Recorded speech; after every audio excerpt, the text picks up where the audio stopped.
The city hummed with life, engines roaring and horns blaring as cars weaved through the streets, a symphony of urban chaos. Yet something felt off. Then the traffic lights flickered erratically, their usual rhythm replaced by a frantic, unnatural pulse. The city's heartbeat stuttered, and the air itself seemed to thicken with unease. The world shifted.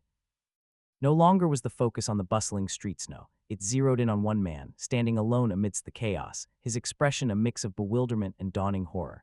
He stared at his hands, turning them over as if seeing them for the first time. His fingers trembled slightly, his mind racing with questions he couldn't yet voice. Around him, the traffic lights continued their eerie malfunction, their flashing casting jagged shadows that seemed to dance mockingly. The city's disarray mirrored the storm brewing in his own thoughts. A single, desperate question escaped him, barely more than a whisper. Where? His voice cracked under the weight of confusion, the word hanging in the air like a plea to the universe. Then his body betrayed him. A soft blue glow emanated from his skin, pulsing faintly as if responding to some unseen force. He gasped, staring at his arms in disbelief. Am I? The question died on his lips, swallowed by the overwhelming tide of uncertainty. Spinning around, he searched for answers in the unfamiliar surroundings, his breath coming in shallow bursts. The world around him felt alien, as if he'd been plucked from his life and dropped into a nightmare. His reflection in a nearby window caught his eye. He stepped closer, studying the face staring back at him, a stranger's face, yet undeniably his own. His features were familiar, yet the expression was one of sheer, unfiltered panic. His mind raced, a whirlwind of fragmented thoughts. Who was he? Where had he come from? The questions gnawed at him, each one more desperate than the last, but no answers came.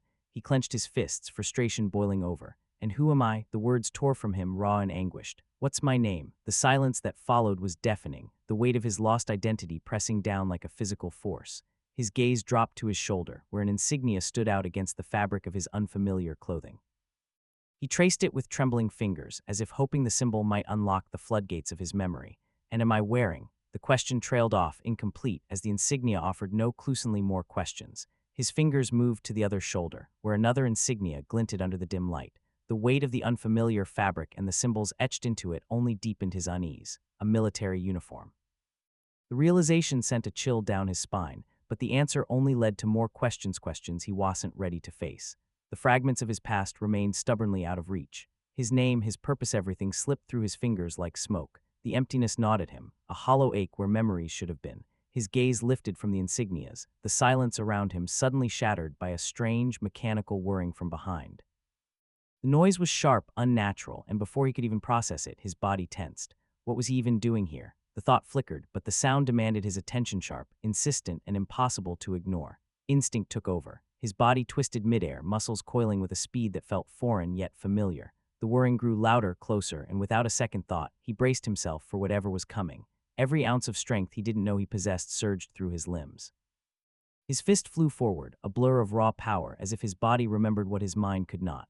The impact was devastating. His strike landed squarely on the trunk of a nearby tree, the force of it sending a shockwave through the air. The tree groaned, its bark splintering under the assault. The tree split in two, its halves crashing to the ground in a thunderous heap.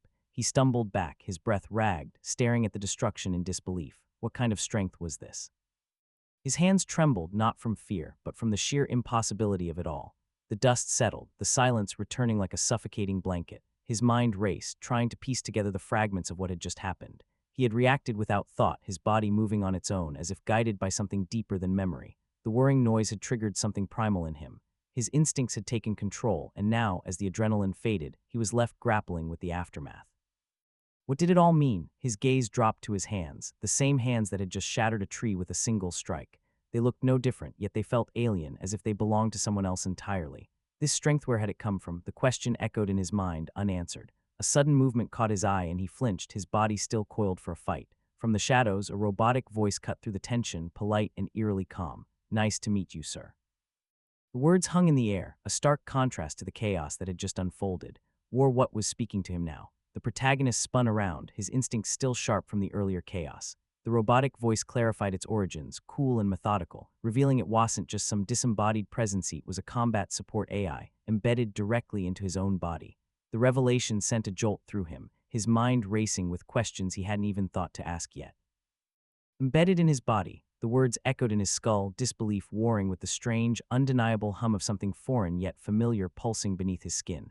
The AI confirmed it without hesitation, its tone almost amused by his shock. How could he not have noticed something like this before? His thoughts spiraled, grasping for anything solid. If this AI was real, then nothing else made sense. Where was he? What year was it?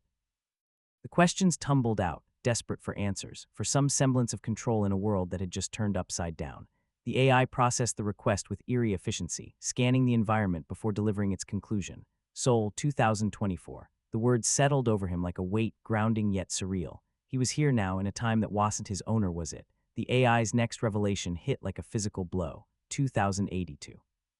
The year it hailed from, a future he couldn't begin to imagine. His breath caught in his throat, the implications crashing over him. If the AI was from the future, then what did that make him? A time traveler, a soldier, a ghost? The question slipped out before he could stop it, half hopeful, half terrified of the answer. Was he from the future? The silence that followed stretched too long, the AI's hesitation speaking volumes. If it didn't know, then what did that mean for him? As they spoke, the traffic light above them sputtered, sparks flying before it flickered and died, plunging the intersection into darkness. The AI's voice took on a grim edge, admitting its memory had been wiped clean. No records, no history just like him. They were both adrift, two lost souls tethered together in a world that didn't make sense. The stillness of the night shattered as a car barreled toward the now darkened intersection, its headlights cutting through the gloom. Time seemed to slow, the weight of their conversation still hanging in the air as the vehicle hurtled forward, oblivious to the danger ahead. The driver's eyes widened in horror as he finally noticed the dead traffic light, his voice a choked cry of realization. There was no time to react, no time to break only the sickening lurch of the car as it skidded forward, the world erupting into chaos around them. In a panic, the driver slammed his foot on the gas, the sudden acceleration sending a ripple of alarm through the surrounding cars. Horns blared, tires screeched, and the night erupted into a symphony of near misses and frantic swerves as drivers scrambled to avoid the unfolding disaster. Just as the chaos reached its peak, the AI's voice sliced through the noise, sharp and urgent. A warning. The protagonist's body tensed, every instinct screaming at him to move, to act before it was too late. The AI's frantic alert cut through the protagonist's focus like a blade, traffic accident imminent. His muscles coiled, every nerve screaming as the AI's voice sharpened into a desperate plea. There was no time to hesitate. Instinct took over and he moved. The world blurred into chaos. Metal screeched against metal as a car slammed into the guardrail, its twisted frame skidding dangerously close. The protagonist's heart pounded, but there was no time to process the wreckage. Something far worse was coming. The AI's voice crackled in his mind again, sharp with urgency, dangerous object incoming. His eyes darted, searching for the threat, but the air itself seemed to hum with impending disaster. Then he saw Ida's steel rod hurtling toward him like a spear, launched with deadly precision. His body reacted before his mind could catch up, twisting away from the projectile's path. He dodged, but the rod didn't stop. It struck the ground and then the unthinkable. A bystander stood frozen in its path, eyes wide with shock as the metal found its mark. The protagonist's breath caught in his throat. The scene unfolded in horrifying slow motion. The rod had impaled the stranger, pinning him to the pavement. Gasps erupted around them as someone screamed for help, their voice raw with panic. The protagonist's stomach twisted. This wasn't just an accident. It was a nightmare. The rod protruded from the bystander's stomach, blood pooling beneath him. A stranger's voice cut through the chaos, frantic and desperate. Call 911 right now. The protagonist's hands trembled, but he couldn't look away. This was his fault. His vision flickered, an eerie overlay flashing across his sight. Civilian casualty. The words burned into his mind as someone knelt beside the injured man, shaking him gently, urging him to stay awake. The protagonist's chest tightened. There was no undoing this. He blinked, confusion clouding his thoughts. The world around him felt distorted, like a glitch in reality. What had just happened? The protagonist rubbed his eyes, as if that could erase the horror unfolding before him. The AI's calm explanation only deepened his unease. It had been a projection, a feature of the AR lens, but the blood on the pavement was real. The man's labored breathing was real, and the guilt gnawing at him, that was real too. He exhaled sharply, forcing himself to focus. Dodging the rod had been effortless. His body had moved like it was second nature. But this was a disaster he couldn't outrun. The weight of the moment settled over him. The bystander wouldn't last 5 minutes. The thought clawed at his mind, relentless. He had avoided the rod, but at what cost? An innocent life hung in the balance, and the clock was ticking. The realization hit him like a wave. There was no way they'd reach a hospital in time. Desperation gnawed at him as he turned to the one voice offering a sliver of hope. The AI's suggestion of an emergency field operation made his stomach twist. Him perform surgery. The idea was absurd, impossible. His hands weren't made for saving lives. Yet the AI's confidence didn't waver. It insisted it could guide him through the impossible. Skepticism warred with desperation as he demanded to know how. The answer was simple, almost clinical. First, they needed to assess the patient. Every second counted, and hesitation would only deepen the crisis. his gaze locked onto the injured man, the weight of the situation pressing down. The AI's voice echoed in his mind, urging him to focus. There was no room for doubt, no only action. The stranger's fate rested in his hands, and the clock was ticking louder than ever. Questions burned in his mind, a storm of uncertainty. How could an AI know medicine? Why was this happening to him? But the answers would have to wait. The injured man couldn't afford his hesitation. With a shaky breath, he pushed his doubts aside. There was only one priority now. He knelt beside the stranger, the gravity of the moment settling over him. The AI was right, this was an emergency, and time was slipping away. Whatever came next, he had to act. The man's life depended on it. The wound was worse than he feared, deep, jagged, and bleeding relentlessly. His stomach churned, but he forced himself to focus. The AI's voice cut through the panic, steady and precise. This wasn't just a wound, it was a race against time. The injury was severe, a mess of torn flesh and blood. His hands trembled as he muttered under his breath, the enormity of the task crashing over him. Was he really about to attempt this? The AI's silence was deafening, no reassurance, just the cold truth of the challenge ahead. The AI's voice broke the tension, listing the tools they'd need with eerie: a needle, thread, a box cutter, and disinfectant. The simplicity of the list clashed with the horror of the situation. This was happening. He was really going to try to save a life with nothing but makeshift supplies and an AI's guidance. He repeated the list under his breath, as if saying it aloud would make it feel more real. A needle, thread, a box cutter, disinfectant. The absurdity of it all threatened to overwhelm him, but the injured man's labored breathing kept him grounded. There was no turning back now. A voice cut through his thoughts, sharp with disbelief. Someone in the crowd demanded to know if he was an EMT. The question hung in the air, unanswered. He wasn't. He was just a man with no medical training, about to gamble with a stranger's life. Before he could respond, another voice offered help. The kindness of the gesture struck him, a small light in the chaos.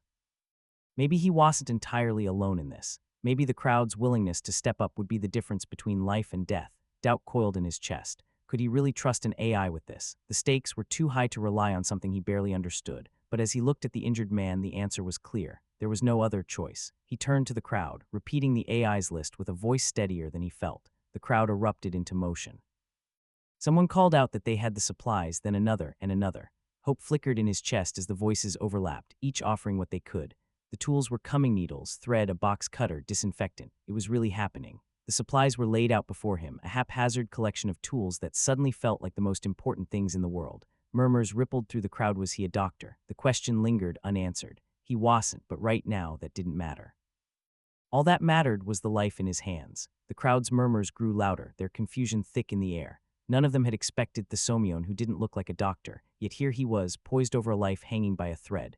Doubt flickered in their eyes, but time wasn't on their side. The question of who he was could wait. The only thing that mattered now was what he could do. Silence settled over him as he listened to the whispers swirling around. A voice cut through the tension, sharp with concern. What if this stranger got infected trying to save the man? The weight of the moment pressed down, but hesitation wasn't an option. Lives didn't wait for certainty. His mind raced, the tools before him suddenly feeling foreign. This wasn't his world, yet here he stood, the only one who could act. The patient's fate rested in his hands, and the clock was ticking. Gripping the instruments, he exhaled sharply. The tools were ready, but what came next? His hands trembled not from fear, but from the crushing weight of responsibility. Every second counted, and he couldn't afford to falter. A voice, cold and mechanical, cut through his thoughts. It offered a solution: temporary control, a way to guide his hands with precision he didn't possess. But the cost? Letting something else take the wheel, even for a moment. His instincts screamed at him to question it, but the patient's fading pulse drowned out everything else. The man on the ground wouldn't last if he paused to overthink this. With a sharp inhale, he made his choice. Authority granted. The moment the words left his mind, something shifted like a spark igniting in his veins. A strange sensation prickled through him, like static before a storm. The AI's voice echoed in his skull, confirming the unlock. His body no longer felt entirely his own, but the fear of losing control paled beside the urgency of the task at hand. His gaze dropped to his hands, fingers twitching with an unfamiliar energy. They hovered over the patient, poised and steady, yet they weren't moving on his command. A chill ran down his spine. This wasn't him, not entirely. Then it happened. His hands jerked into motion, swift and precise, like a puppeteer pulling strings. His breath hitched, eyes widening in disbelief. This wasn't just guidance, it was something else entirely. His fingers danced across the wound, weaving and stitching with a speed that defied human limits. His mind reeled, struggling to process what he was seeing. These weren't his hands, not anymore. They moved with a life of their own, and for the first time he wondered if he'd made a mistake. The first obstacle appeared: a rod lodged deep in the patient's flesh. Without hesitation, his hands gripped it, pulling with a surgeon's precision. The crowd gasped, but he barely heard them. His focus was singular, his body no longer entirely his to command. Next came the needle, bent and twisted under the pressure of his fingers. The metal yielded effortlessly, reshaping itself to his will, or rather, the will of whatever now guided him. His breath came in shallow bursts, the line between man and machine blurring with every passing second. His fingers flew, threading and tying with a fluidity that left him stunned. A voice in his mind marveled at the speed. The Grassethes wasn't just skill, it was artistry. The AI's presence hummed beneath his skin, a silent partner in this desperate dance. A flicker of hope ignited in his chest. At this pace, the operation might actually succeed. The patient's breathing steadied, his color improving with every stitch. Maybe, just maybe, they'd pull this off. Then the voice returned, sharp and urgent. A warning. Blood loss was accelerating, the patient's vitals plummeting. The AI's tone was clinical, detached, but the message was clear: we're running out of time. The odds of survival were slipping through their fingers like sand. His stomach dropped. This couldn't be happening. Not now, not when they were so close. Panic clawed at his throat as he demanded answers. The AI had promised this would work. It had to work. The alternative was unthinkable. His fingers froze midair, betraying him when he needed control the most. A cold dread slithered down his spine as he stared at the unresponsive system. Why wasn't it answering? The silence stretched, suffocating, and he could feel the weight of every second pressing down on him. This wasn't just a malfunction, it was a death sentence. Confusion twisted into something sharper, more desperate. His own hands had stopped obeying him. They hovered, useless, as if severed from his will. A choked sound escaped his throat, half-formed pleas dying before they could reach the void. The AI's name burned on his tongue, but the words dissolved into nothing. Something was wrong, terribly, irrevocably wrong. The truth hit him like a blade between the ribs. There was no fixing this, no second chances. The realization settled into his bones, heavy and final. He was trapped, helpless, staring into the abyss of his own failure. All the promises, the plans, the desperate hope, it all crumbled in an instant. The end wasn't coming. It was already here. A medical center bursts into chaos as an unknown voice shouts about an emergency patient. The staff rushes to prepare an operating room, the tension in the air thickening as they brace for the worst of patients suffering from massive blood loss, every second critical. Another unknown voice responds with a firm acknowledgement, the team moving swiftly to save a life hanging in the balance. Hours later, the surgeon emerges from the emergency room, exhaustion etched on his face as he lets out a relieved sigh. Fellow doctor approaches, concern lacing his voice as he asks if the surgery is over and how the patient is faring. The surgeon confirms the patient's survival, but his tone remains somber. The other doctor praises his work, wondering aloud if the injury was less severe than initially feared. The surgeon's response is grave. He recalls opening the patient up and being horrified by the extent of the damage. If they hadn't stopped the bleeding earlier, the patient would never have made it out of the ambulance alive. He explains that most of the bleeding had already been controlled, leaving the doctor puzzled. What could have happened to stabilize such a critical condition? The surgeon reveals a shocking detail. The patient's wounds were stitched up with regular sewing thread, both inside and out. The other doctor is stunned, barely able to process the revelation. The surgeon continues, describing how the stitches were impossibly precise, as if done by a machine. The doctor struggles to believe it, the implications too bizarre to comprehend. The doctor dismisses the idea as ridiculous, but the surgeon insists it's true, his tone unwavering. From afar, a figure greets them with a simple good morning. It's Detective Park Kyung, his presence adding a new layer of tension to the already charged atmosphere. The detective introduces himself and inquires about the patient's condition. The surgeon assures him the patient is stable, relief evident in his voice. But the surgeon's relief is short-lived as he asks if it's true that surgery was performed on the street. The detective confirms it, his expression mirroring the surgeon's disbelief. The detective reveals more: a citizen had desperately asked for a scalpel but resorted to using a box cutter instead. The doctor's eyes widen in shock, the reality of the situation sinking in. Detective Park Kyung asks if the procedure was difficult. The doctor firmly replies that it is not something that can be done on the street. The doctor grows frustrated, questioning how a box cutter could make such precise incisions. He wonders aloud if the person was some kind of sword master. Detective Park Kyung calmly responds that all witnesses reported the same details. The doctor presses further, demanding to know what kind of needle was used. Detective Park Kyung reveals that the individual bent a needle from a sewing kit to perform the surgery. The doctor is stunned, muttering that it's insane. The doctor asks where the person who performed the surgery is now. Detective Park Kyung explains that the individual completed the surgery and quietly left before the ambulance arrived. The room falls silent as both men stand there, the weight of the revelations hanging heavily in the air. In a public restroom elsewhere, the atmosphere is tense and quiet. The protagonist stares at the blood dripping from his hand, his thoughts racing. He recalls how he suddenly stopped moving, and the AI integrated into his body responds, explaining that it was calculating the surgery route. The protagonist questions why the AI has lost its memory. The AI calmly replies that its memory appears to have been reset. The protagonist asks if the AI remembers its name, only to learn that it has not been set yet.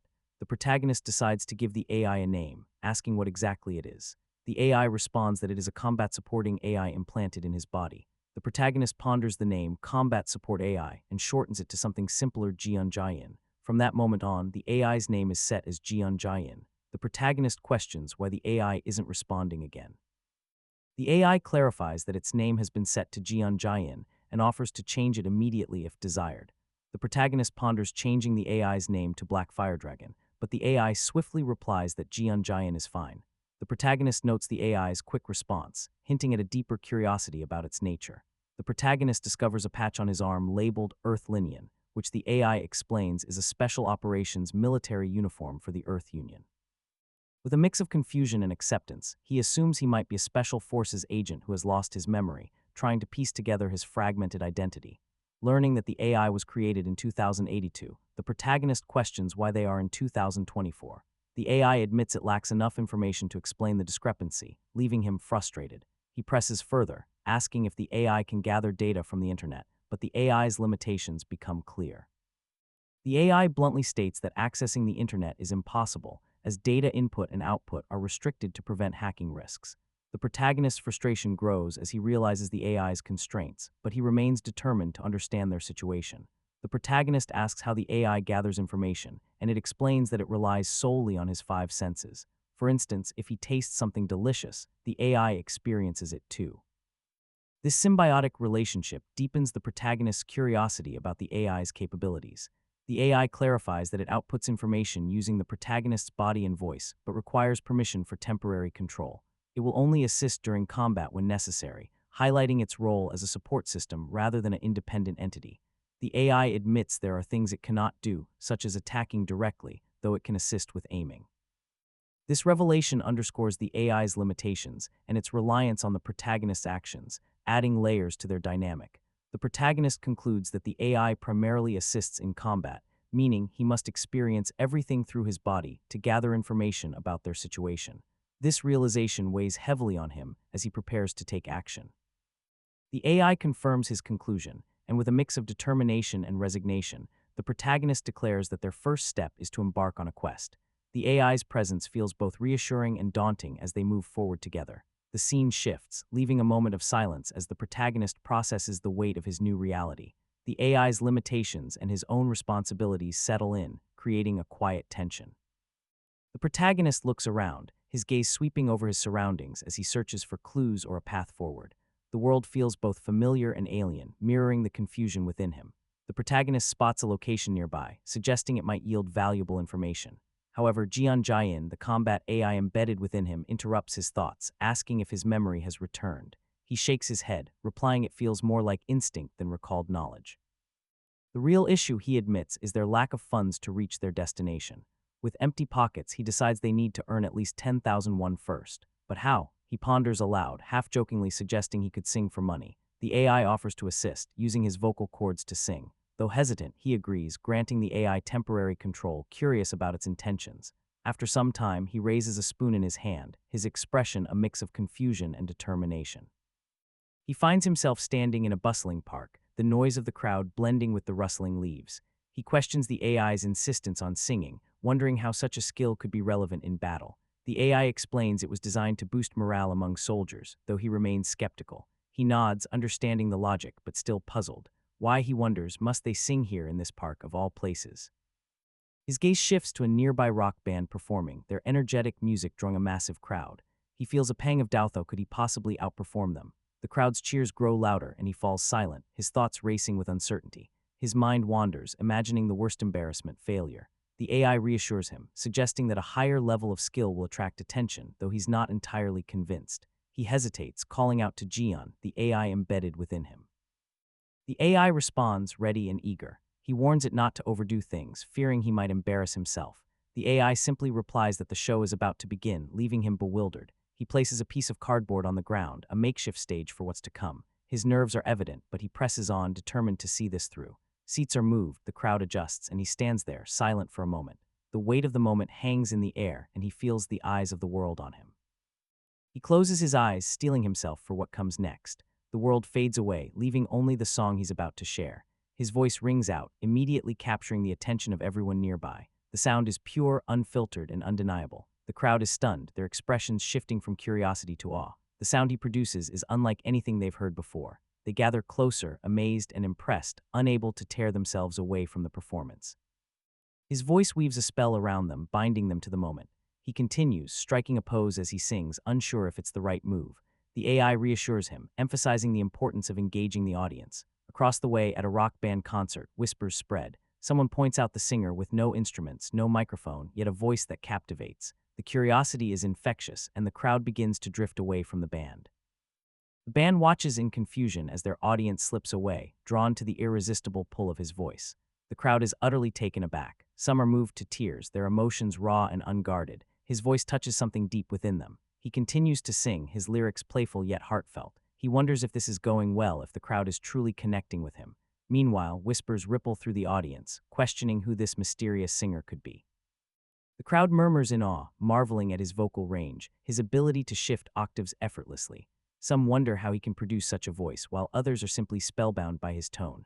A voice from the crowd wonders aloud why the performances always seem to start mid-song. The protagonist coughs softly, trying to mask his discomfort. Jian Jian, the AI embedded within him, calmly explains that the song was gathered hastily, leaving them without the full version. Money pours into the card box, and Jian Jian confirms that the minimum operational funds have been secured.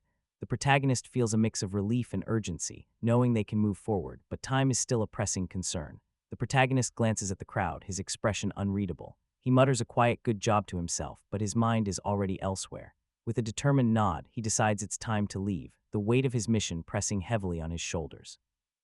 As he turns to leave, the crowd's cries echo behind him. Someone shouts for him to sing one more song, their voices filled with a mix of admiration and longing.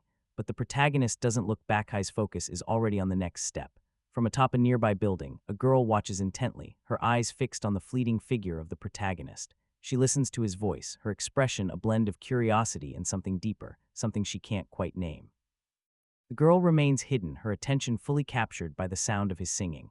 It's as if the world around her fades away, leaving only the melody and the questions it stirs within her. The protagonist pauses for a moment, his thoughts racing. A soft wow escapes his lips, a rare moment of vulnerability as he processes the weight of the situation. In the distance, a voice calls out for Yoon Seo, breaking her focus. Table 15 needs their ramen, and she responds with a cheerful affirmation, her mind still lingering on the melody she had been listening to. As she moves to fulfill the order, she can't help but feel a pang of regret. She wanted to listen a little longer, to let the music carry her away from the noise of the world. Jian Jian pauses for a moment, gathering what little money he has, his mind already racing with plans. He wonders aloud if visiting a PC room could yield valuable information about the Earth Federation and their mission. But doubt creeps in. What if they find nothing? His combat AI reminds him that their priority is to blend into the local environment discreetly before taking any further steps. From a distance, he spots a PC cafe building, his thoughts echoing the AI's insistence on contacting the command center.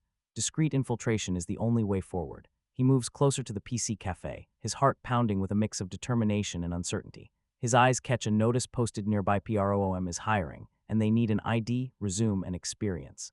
A plan begins to take shape in his mind. Thighs could be his way in, and they even provide food for employees.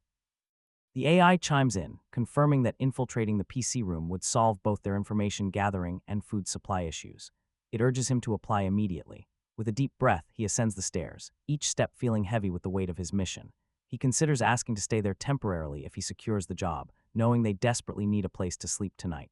The AI reassures him that securing a place to stay would solve their immediate needs for food, clothing, and shelter. But he realizes he hasn't sorted out appropriate clothing yet.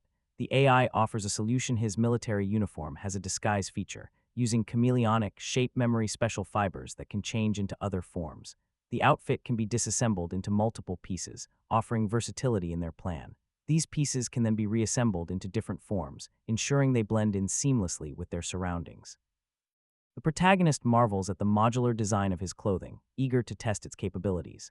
With a mix of excitement and curiosity, he decides to give it a try. In an instant, the cloth transforms, its pieces shifting and glowing as it takes on a new form, sleek and radiant. Satisfied, the protagonist declares the transformation complete, his voice tinged with a sense of accomplishment. Now clad in a strange, futuristic suit reminiscent of a spacesuit, the protagonist stands still.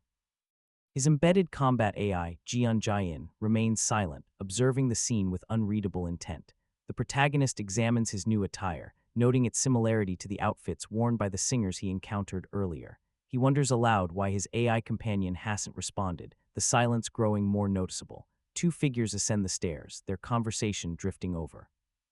One comments on the protagonist's unusual clothing, questioning its appropriateness even for a casual setting like a neighborhood PC room. The other dismisses the thought with a laugh.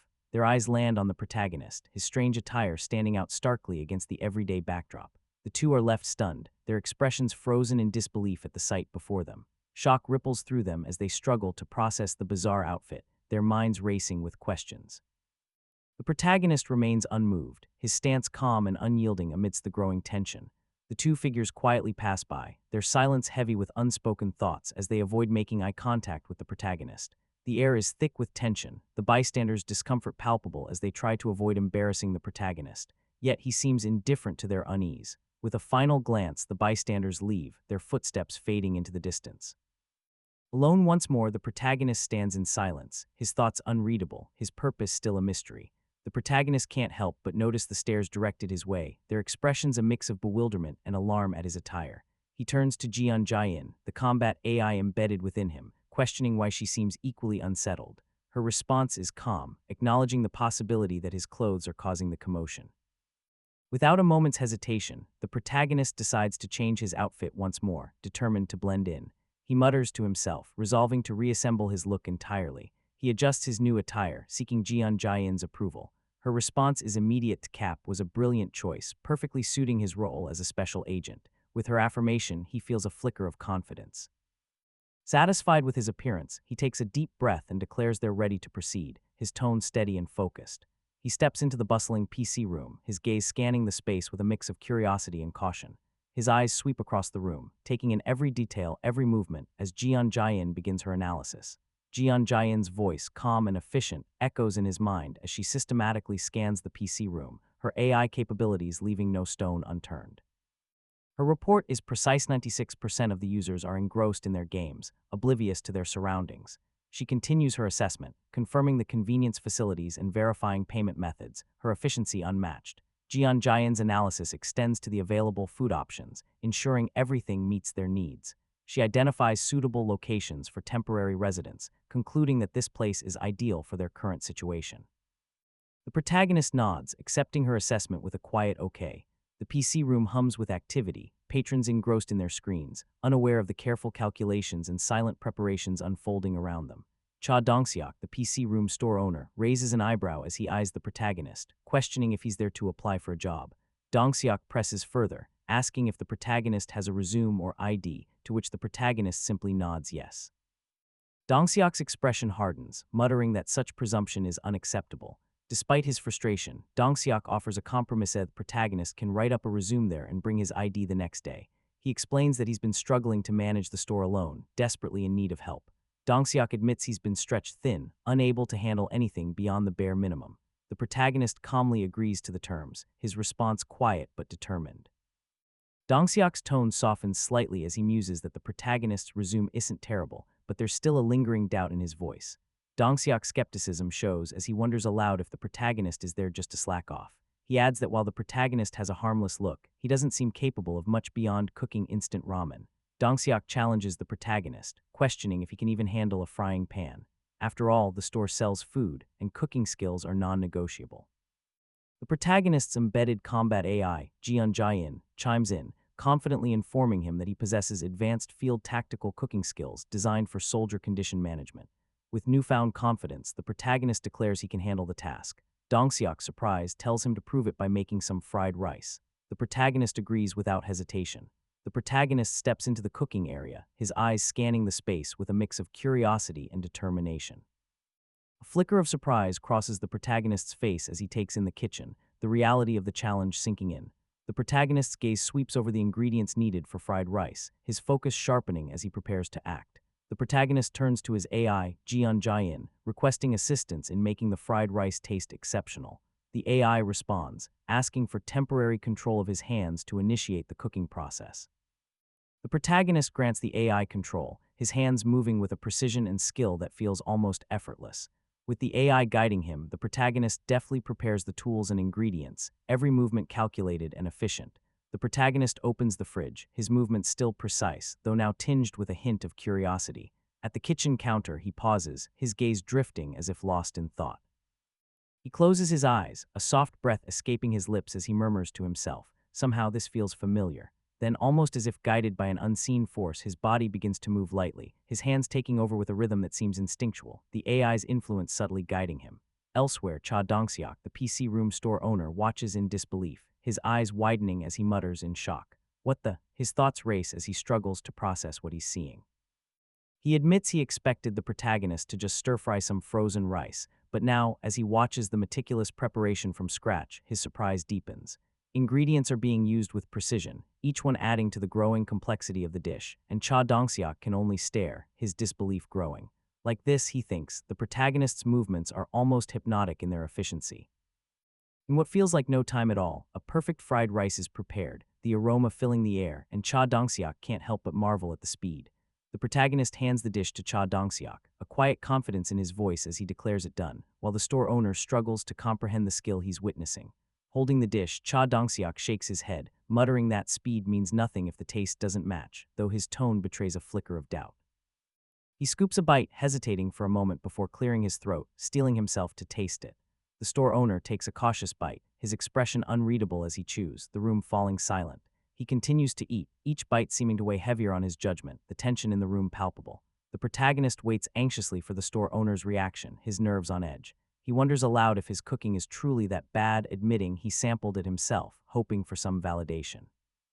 The store owner remains silent, his expression unreadable, leaving the protagonist hanging in suspense.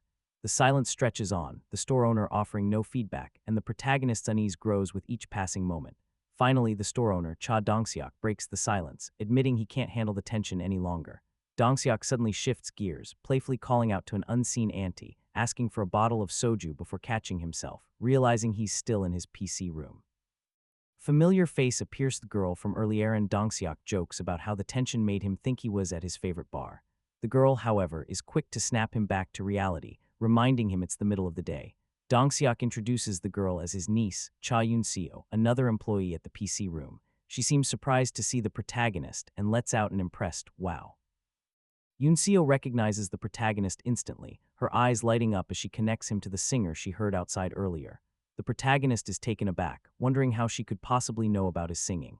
Yun-seo presses further, questioning why someone with his vocal talent is working at a PC room. The protagonist tries to deflect, claiming he's skilled at everything, but his combat AI, Jian Jian, chimes in, insisting it's her doing. Protagonist quickly silences the AI, leaving Yun-seo bewildered.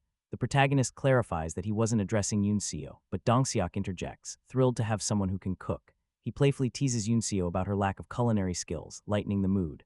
Dongseok asks the protagonist about his preferred working hours, offering flexibility with shifts for lunch or dinner. The protagonist expresses his preference for part-time work, wanting flexible hours that suit his needs. Cha Dongseok, the PC room store owner, raises an eyebrow as the protagonist makes an unusual request. The protagonist explains that he's noticed a storage room in the back and would like to stay there temporarily while working. Dongseok is taken aback, wondering aloud if the protagonist has no place to call home. The protagonist calmly states he's been out for a while, leaving Dongseok to ponder the situation. The store owner acknowledges the protagonist's tough conditions, but admits he's too valuable to let go. Dongseok reveals his envy of the neighboring PC room, which has become a hit due to its famous food. He sees this as an opportunity to elevate his own establishment's reputation with the help of the protagonist's culinary skills.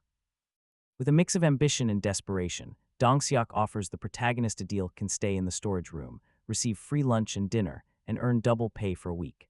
However, Dongseok makes it clear that the deal hinges on one condition: the protagonist's cooking must significantly boost sales. Meanwhile, a voice calls out to someone named Kim Yae in the background, adding a touch of everyday chaos to the scene. The PC room buzzes with customers, some insisting on eating before they begin their gaming sessions. Others chime in, reminding their friends that PC rooms serve food, so why not just eat there? The atmosphere is casual, but tensions lurk beneath the surface. One customer grimaces, complaining that PC room food is notoriously bad. The protagonist, overhearing the remark, steps in with a confident smile, ready to challenge their perception. With a glint in his eye, the protagonist encourages the skeptical customer to try the food before passing judgment. His confidence is palpable, hinting at a secret weapon up his sleeve. The protagonist presses his point, insisting that one must taste the food first before deciding if it's good or bad. His words carry weight, leaving the customer intrigued and slightly off balance.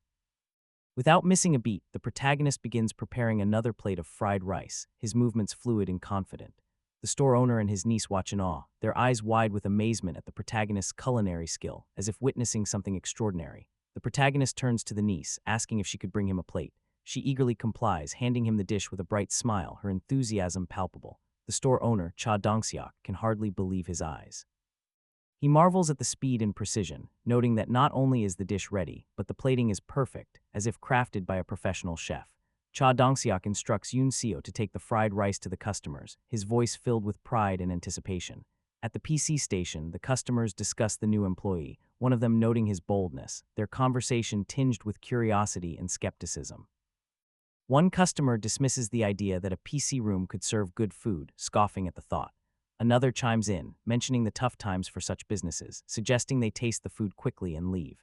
Yoon Seo approaches the customers, announcing that their order of fried rice is ready. The customers are taken aback, one of them surprised at how quickly the food was prepared. Yoon Seo smiles warmly, encouraging them to enjoy their meal, her tone polite and inviting. The customers hesitate, their eyes flickering between the dish and each other, unsure of what to expect. The customers are dazed by the presentation of the fried rice, one of them commenting that it looks unusually expensive. Yoon Seo assures them it's what they ordered, her smile never wavering. The customers exchange glances, one of them muttering about a hungry employee. After a moment of hesitation, the customers decide to try the food, their curiosity piqued. Both customers take a bite, their expressions shifting from skepticism to something more profound. The taste of the fried rice shocks them, their eyes widening in disbelief at the unexpected flavor. As they savor the bite, an illusionary experience washes over them, transporting them beyond the confines of the PC room. The illusion fades as they find themselves running along, their hearts pounding with exhilaration. They chase after a roasted chicken, tied to a bike, their hunger and determination fueling every step.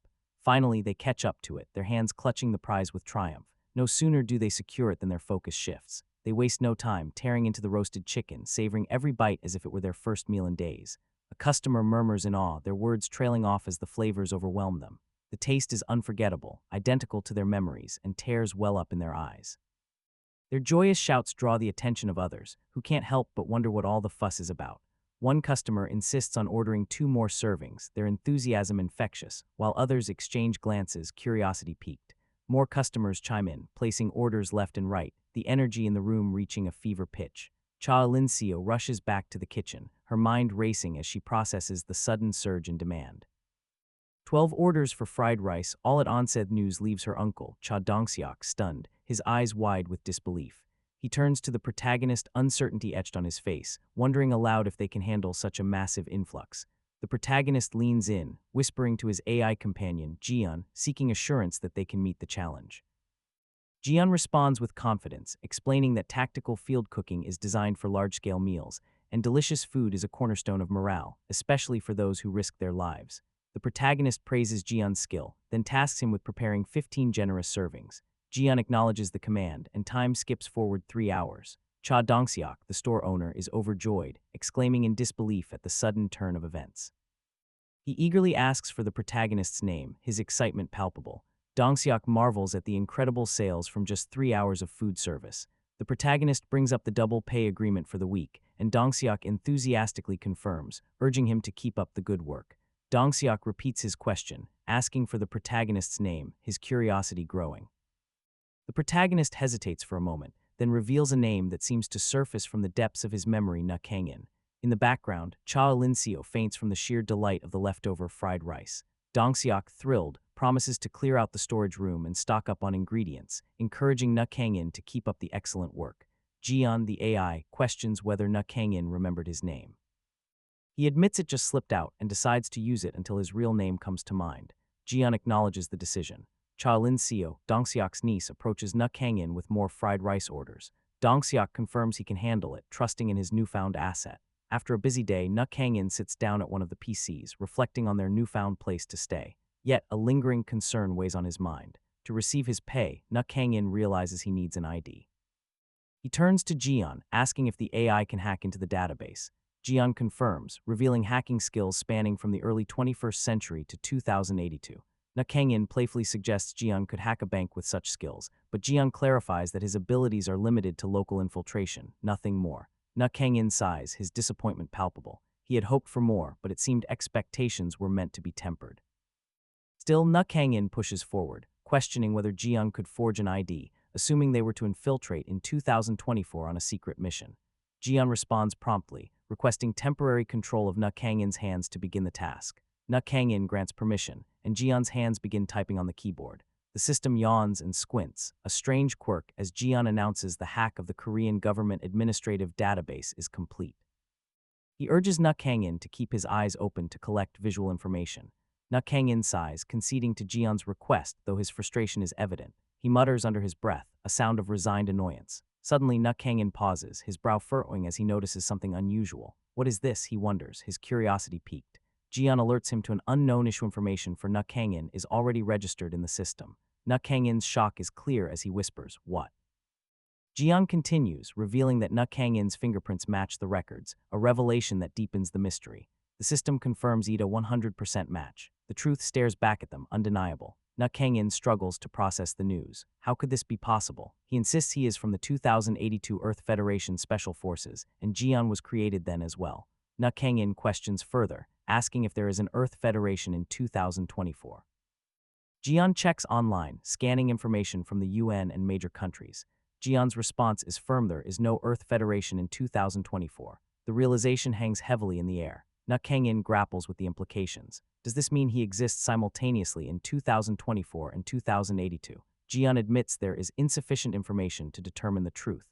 Nuk Hang-in falls silent, his mind racing with unanswered questions. Determined, Nuk Hang-in instructs Jian to look further into his personal information. There might be an important clue hidden within the data. Jian Jian, the AI embedded within Nuk Hang-in, begins the search. The screen reveals a name: Mr. Hang-in, age unknown, a graduate of an unnamed university, and an ex-member of an administrative specialized unit. There are no card usage records for the past 2 years, no social media activity, and no national pension payment records a ghost of a person. Jian Jian concludes that Mr. Hang-in is currently presumed unemployed. Nuk Hang-in absorbs this, his expression tense as he repeats the word unemployed under his breath. At that moment, Cha Yun-seo enters the scene. Nuk Hang-in notices Cha Yun-seo approaching, her presence a sudden interruption to the tension. Jian Jian quietly acknowledges her arrival, though Kang-in's focus remains divided.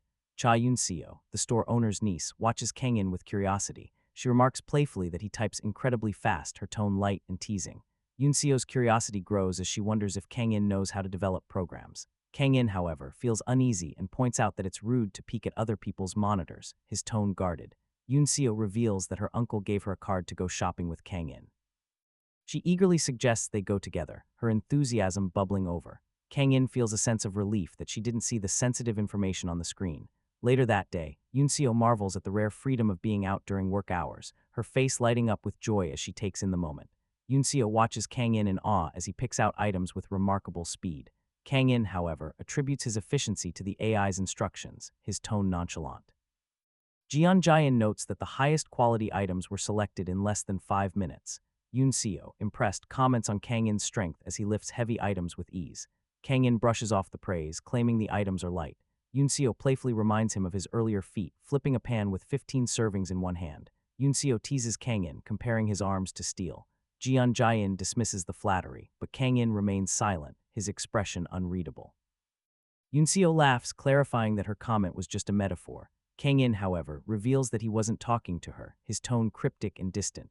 Yun-seo playfully suggests heading to their cafe, but Kang-in coolly reminds her that the bill is on the boss. She laughs it off, teasing him about her uncle's generosity, but Kang-in's distant tone lingers in the air. As Yun-seo walks, she brushes past someone unexpectedly. She turns, still playful, mentioning her uncle as if to lighten the awkward moment. Suddenly, Yun-seo is shoved aside, caught effortlessly by Kang-in, who warns her to watch her step. A shadowy figure looms and the tension rises. The strangers reveal themselves as thugs, their threats hanging heavy in the air. Kang In's eyes narrow, his calm demeanor hiding a growing resolve. Kang In locks eyes with the thugs, a silent standoff beginning as the stakes escalate. The air crackles with unspoken tension. Kang In's embedded AI immediately flags the two thugs as hostile threats, its alert humming through his mind, warning him of the danger ahead. The AI prompts him to switch to combat mode, but Kang In hesitates, the silence stretching as he weighs the escalating situation against his own restraint. Suddenly, Cha Yunseo rushes forward, her voice trembling with sincerity as she apologizes to the thugs, desperate to diffuse the tension. The thugs soften at her words, one of them noting how genuinely scared she seems. Yunseo promises to be more careful, her voice wavering but determined. The thug waves her off, admitting his brother's frustration from losing games all day. He tells her to go on her way, and Yunseo exhales in relief, thanking them profusely as the situation de-escalates. Jian Jian, the AI embedded within Kang In, calmly observes as the thugs move away. It confirms the target is no longer a threat, ensuring safety. The tension lingers for a moment, but the coast is clear. Kang In and Yunseo make their way to the fourth floor, stepping into the bustling PC room. As they enter, Kang In turns to Yunseo, his voice soft with concern, asking if she's okay. She nods, admitting she was startled earlier and couldn't help but cry. Suddenly, Dongseok, the store owner, calls out to Yunseo, his voice urgent and panicked. Dongseok rushes over, demanding to know why Yunseo hasn't been answering her phone. He insists it's an emergency, his frustration clear. Yunseo looks at him, bewildered, asking what happened. Dongseok explains that the internet suddenly cut off, throwing the PC room into chaos. He had called for help, but the earliest they could arrive was in an hour. Yunseo's eyes widen as she realizes the gravity of the situation, exclaiming that this is a major problem. Kang In watches the exchange, his mind racing with possibilities. He leans in, whispering to the AI within him, wondering if their earlier access to the government database could have been traced by a hacker. The AI reassures him that with 2020's security technology, tracing them would be nearly impossible. Despite the AI's confidence, Kang In insists they should check it out, just to be safe. The AI agrees, suggesting they inspect the temporary base's server. Dongseok, overhearing, points to the counter, asking why they need to check the server. Kang In steps forward, declaring he'll try to fix it. With a determined look, Kang In takes the lead, ready to address the crisis head-on. Jian Jian, the AI embedded in Kang In, reports no signs of anyone following them, but a hacking attempt has been detected. Kang In is taken aback. Why would someone hack a simple PC room? Jian Jian explains further a personal data hacking program was installed, causing a clash with the security system and triggering the internet outage. The AI suggests the PC room server might have been used for testing. Kang In's resolve hard-inch needs to find out who the hacker is. Kang In's fingers fly across the keyboard as Jian Jian initiates the trace. The hacker's location is pinpointed, but the signal was bounced through 7 servers to avoid detection. Jian Jian narrows it down 6 servers are abroad, but one is nearby. Kang In deduces that the hacker likely chose a nearby PC room to test their program directly. Jian Jian confirms his suspicion. It makes perfect sense. Kang In wonders if the culprits could be the same individuals from earlier. Meanwhile, a frustrated customer complains about being disconnected during a crucial match. Lin Seo, the store owner's niece, nervously offers the customer free extended time, apologizing profusely. The customer, still irritated, vents about the lost opportunity. Kang In observes the escalating frustration among customers and turns to Jian Jian for a solution. The AI suggests offering food a simple yet effective way to calm the situation in underdeveloped areas. Jian Jian presents a list of battlefield snacks, urging Kang In to select one. Kang In picks option 3, earning praise from the AI for choosing the most cost-effective item. Kang In teases the AI, asking if it appreciates the value of money. The AI responds with confusion, leaving Kang In to shrug it off, realizing the AI's limitations. Back at the store, Cha Linseo steps forward, her voice trembling as she apologizes to the frustrated customers, hoping to diffuse their anger. Kang In takes the lead, apologizing sincerely to the crowd for the inconvenience, his tone calm and reassuring. He explains that the server has been stabilized, ensuring no further interruptions. As a gesture of goodwill, he offers free snacks, urging everyone to give them a try. The customers hesitantly take the popcorn, their frustration still simmering. One customer demands to know if this small gesture will make up for the loss of his promotion match.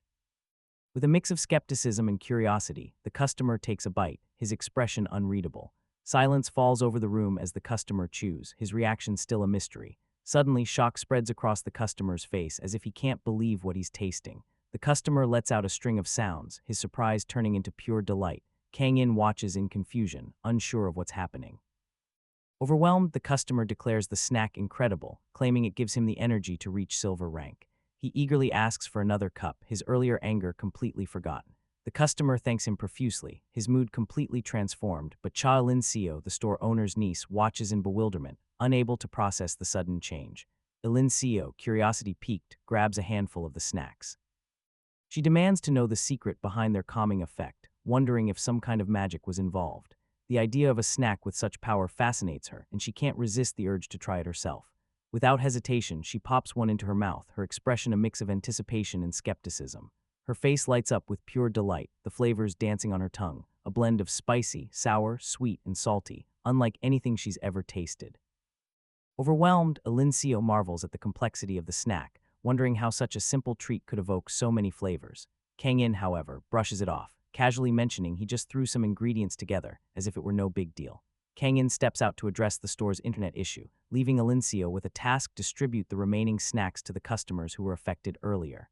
He also mentions he left some in the kitchen for her and the boss to enjoy. Lin-seo watches him go, her thoughts drifting. She begins to see Kang-in in a new light, wondering if he might just be the kind of hero the modern world needs. If there's a hero in modern times, she thinks that person might be him. Outside, Kang-in's demeanor shifts. His mission now is far more serious than snacks or customer service. The AI embedded within him, Jian Jian, reminds him of their greater purpose to eliminate the enemy that attacked their base. Kang-in agrees and they set off to track down the hacker responsible. Jian Jian activates navigation mode, scanning the surroundings for any signs of danger. The AI reports back no CCTV, no external guards, no tactical detection equipment. Whoever they're after has gone to great lengths to stay hidden. Kang-in nods, his resolve unshaken. They've made a real effort to stay hidden, he thinks, but it won't be enough. He steps forward, ready to confront whatever lies ahead. Kang-in steps into the building, his movements deliberate as he scans his surroundings. He pauses, tilting his head slightly. Something's off, he thinks, his senses heightened by the AI embedded within him. The AI targets a nearby door, amplifying the faintest sounds beyond it, sharpening his focus. The AI filters the noise, refining the audio until the muffled voices become crystal clear. Kang-in's breath catches as he hears a threat, cold and biting. "If this doesn't work, I'll kill you," a voice growls from inside. Hidden just outside the room, Kang-in listens intently. Inside, a desperate voice stammers excuses, pleading for mercy. Another voice, harsh and demanding, promises reward or death depending on the outcome of some unseen task. Kang-in's expression darkens as he hears the trembling plea of a stranger, begging for their life. The AI chimes in, its analysis cold and precise. A civilian, likely a student, is being threatened. Kang-in's grip tightens, his resolve hardening. He nods to himself, the AI's assessment echoing in his mind. "We need to rescue the civilian and evacuate them," it insists. Kang-in agrees, his heart pounding with the urgency of the situation. Inside the room, the tension is palpable. A group of thugs looms over a terrified student, their threats hanging heavy in the air. The student, desperate, agrees to comply, his voice cracking under the weight of fear. Kang-in decides there's no time to waste. With a swift, powerful motion, he crushes the door, bursting into the room, his presence commanding and unexpected. The thugs and the student freeze, shock spreading across their faces. The student's eyes widen, a sharp cry escaping his lips as he stumbles back, unprepared for the sudden intrusion.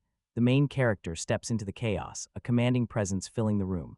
The thugs' eyes shift toward the new arrival, their confidence wavering as they take in the unexpected interruption. The student, still reeling from shock, struggles to process the scene unfolding before him, confusion clouding his thoughts. His worry spikes as he realizes the situation is far worse than he imagined. There are more of them and escape seems impossible. The thugs turn on each other, their panic rising. One accuses the other of leaving the door unlocked, while the other insists it was secure. Their leader glares at them, his patience wearing thin. How did uninvited guests manage to slip inside? Before anyone can answer, the main character lunges forward, delivering a swift punch to one of the thugs. The room falls silent as the thug crumples to the ground, his nose bleeding from the impact. The thug lies motionless, knocked out cold by a single devastating blow. His body slams hard against the floor, the sound echoing through the room, a stark warning to those who remain. The main character's punch was absolutely devastating, a brutal reminder of the power at his command. An Seong-hwan introduces himself as a first-year student at Korea University, his journey just beginning. From a young age, Seong-hwan has been captivated by the world of computer hacking, a passion that has shaped his path. Now he stands as a skilled white-hat hacker, respected to the point where even professionals seek his expertise. As another question arrives, his reputation grows. While searching for a part-time job to manage his student loans, Xiang Huan stumbles upon an intriguing offer, a short-term job evaluating a company's security, paying as much as a month's worth of work. It seems too good to be true. Excited beyond measure, Xiang Huan dives into the opportunity, eager to prove himself in his field of expertise. But reality hits hard. The offer is a scam. The company is far from legitimate, and Xiang Huan finds himself entangled in a dangerous web. As the situation spirals out of control, Xiang Huan grapples with the weight of his predicament. He wonders if this is where his journey ends, preparing himself for the worst possible outcome. At that moment, Xiang Huan's face contorts with sheer terror, his mind racing with the gravity of the situation unfolding before him. In a burst of courage, the main character charges forward, breaking through the barrier and entering the fray with unyielding determination. Xiang Huan, the student, strikes with precision, smashing one of the thugs to the ground. To the onlookers, it seems as though a hero has truly appeared. The thugs pause, their eyes fixed on the main character, assessing this unexpected intruder with a mix of surprise and unease. Kang In reflects on his impulsive decision, wondering if charging in was the right move. Meanwhile, Jian Jian, the combat AI embedded within him, calmly reminds him that their mission is stealth-based, and any enemies must be eliminated. Kang In marvels at his newfound strength, having taken down a formidable opponent with a single blow. Yet Jian Jian cautions him to remain vigilant, as the danger is far from over. Jian Jian quickly analyzes the remaining thugs, alerting Kang In that the enemy ahead is armed. AI's voice echoes with urgency, demanding to know where this unexpected threat came from. Kang In seeks reassurance from Jian Jian, questioning if fear is even necessary. The AI responds confidently, reminding him that his body is enhanced as a special agent, and with its assistance, victory is guaranteed. With newfound resolve, Kang In points his finger, ready to face whatever comes next. Kang In declares his reasons for intervening, unable to stand idly by as someone was being beaten. He challenges the thugs, condemning their unfair tactics and labeling them as cowardly bullies. The thugs bristle at Kang In's words, their anger boiling over. They demand to know what he called them, fixating on an odd insult, an octopus. Kang In's combat AI, Jian Jian, calmly notes that his words have provoked their hostility, escalating the situation. One of the thugs lunges at Kang In, dagger in hand, his rage spilling over as he snarls a curse. Kang In watches the thug with cold calculation. He knows he can physically overpower his opponent, but he's determined to outmaneuver him mentally as well. The thug keeps spewing threats, but Kang In silences him with a swift kick to the chin, sending him flying. The thug's body slams into the ceiling, the force of the impact crushing the structure above. The thug's head punches through the roof, leaving the remaining thug stunned at the sheer brutality of the attack. The second thug, fueled by fear and fury, charges at Kang In with a knife, screaming curses. Kang In reacts in an instant, his body moving faster than the thug can comprehend. With precision, Kang In raises his leg, ready to strike again, his focus unbroken. Kang In follows through with a powerful kick, sending the thug crashing to the ground. The thug lies motionless, knocked out cold by the force of the blow. All three thugs are now defeated, strewn across the ground, unable to fight back. Kang In steps back, marveling at his own strength.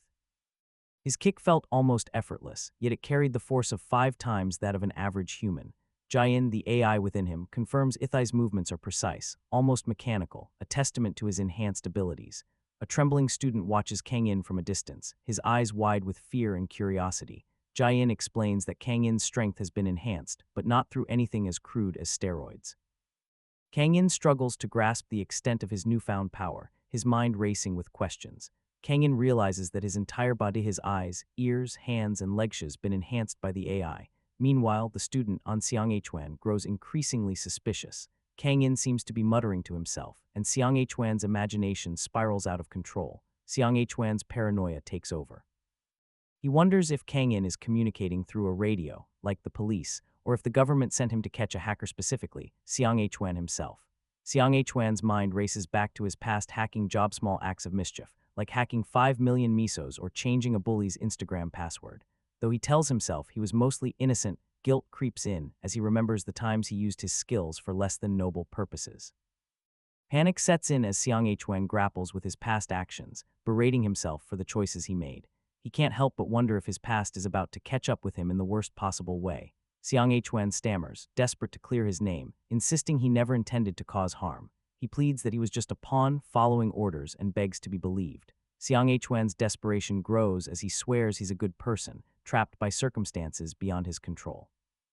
Kang In watches unimpressed and points out that no one has even accused him of anything yet. Jian Jian, the AI embedded in Kang In, analyzes Xiang Huan's words, calculating a 90% chance he's telling the truth. Xiang Huan, still flustered, questions how they could possibly know he's being honest. Kang In remains calm, probing further. Jian Jian explains her ability to assess credibility by analyzing facial expressions and behaviors, especially under pressure. The more Xiang Huan squirms, the clearer the truth becomes. Kang In remains skeptical, questioning if Xiang Huan's story checks out. Jian Jian confirms the 90% probability, but Kang In isn't fully convinced. There's still a 10% chance Xiang Huan is lying. Kang In turns the focus back to Xiang Huan, demanding to know why he's really there. Xiang Huan explains he was tricked into taking a part-time security job and has been stuck for 3 days, unable to escape. Xiang Huan grows more animated, describing how the people he worked for are involved in something far worse than he imagined. They plan to force him into illegal activities, even after the job was done. Kang In presses for details, and Xiang Huan hesitates before revealing they were involved in stock manipulation. Kang In is taken aback, questioning how such a group could pull off something so complex. Kang In doubts the group's capabilities, but Xiang Huan insists they had him create a program to manipulate stock forums, using it to their advantage. Xiang Huan describes how they manually installed the program in nearby PC rooms, relying on him to do the technical work while they handled the rest. Kang In remembers an encounter with them in a PC room, the pieces of their scheme slowly falling into place. Kang In realizes the group is likely part of a larger operation, just subcontractors for someone else pulling the strings.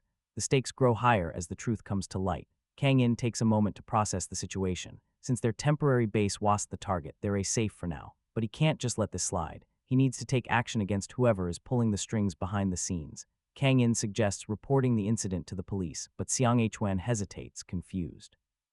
Kang In presses the issue, urging Xiang Huan to call the police and claim he was kidnapped. Xiang Huan worries aloud that Kang In might get in trouble too. Kang In pauses, taken aback by the sudden use of the term Mr. Kang In questions whether Xiang Huan even knows what he looks like. Xiang Huan points out that Kang In is wearing a mask, making it impossible to see his face. Kang In explains that he's just a passerby who happened to save Xiang Huan. He heard someone getting beaten, realized it was Xiang Huan, and stepped in to help. Kang In announces he's leaving, catching Xiang Huan off guard. Xiang Huan stammers, unsure how to respond, as Kang In questions whether he's supposed to wait for the police. Xiang Huan quickly clarifies that he didn't mean it that way, but his words trail off as Kang In's expression remains unreadable. Xiang Huan points to the defeated thugs and asks if he can hit them too. Kang In responds coldly, telling him to just go ahead. Xiang Huan hesitates, admitting he wants to but fears they might wake up. He looks to Kang In, hoping for reassurance. Kang In assures Xiang Huan that the thugs won't wake up and won't even be able to fight back. Xiang Huan's face lights up with excitement, barely able to believe his luck. Xiang Huan raises his fist, his voice trembling with a mix of anger and nervousness as he calls the thug a dirty bastard. Xiang Huan swings his fist toward the thug, but his movement is hesitant and awkward, lacking confidence.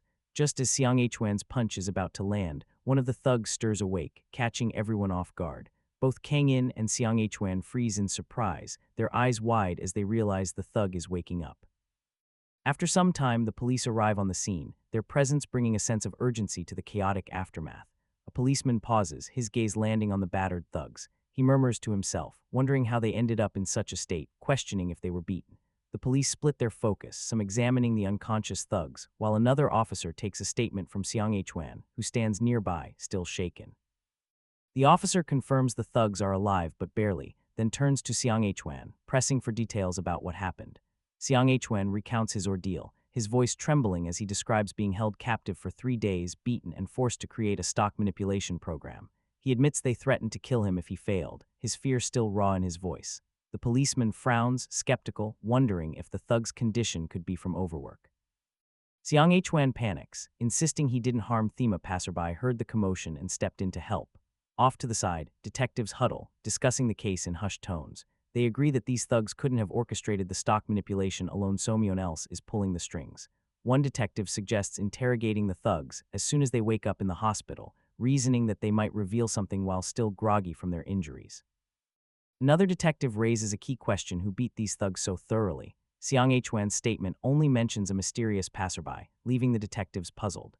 The detectives confirm the thugs will survive, despite broken bones, but note they were the ones who escalated the violence by pulling a knife first.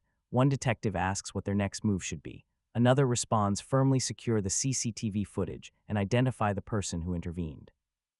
The detectives agree that while they don't need to arrest the mysterious helper, the incident is too significant to ignore without a thorough investigation. Elsewhere, a calm voice, later revealed to be Jian Jiayin, the combat AI, directs someone to turn right, warning of a camera up ahead. Na Kangin walks cautiously, questioning Jian Jiayin about the lack of surveillance cameras in the building.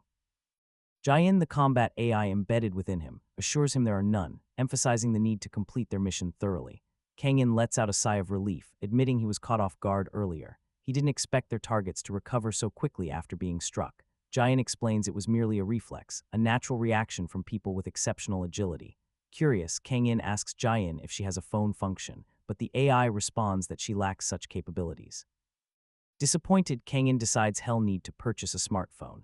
With limited funds, he plans to buy one on an installment plan.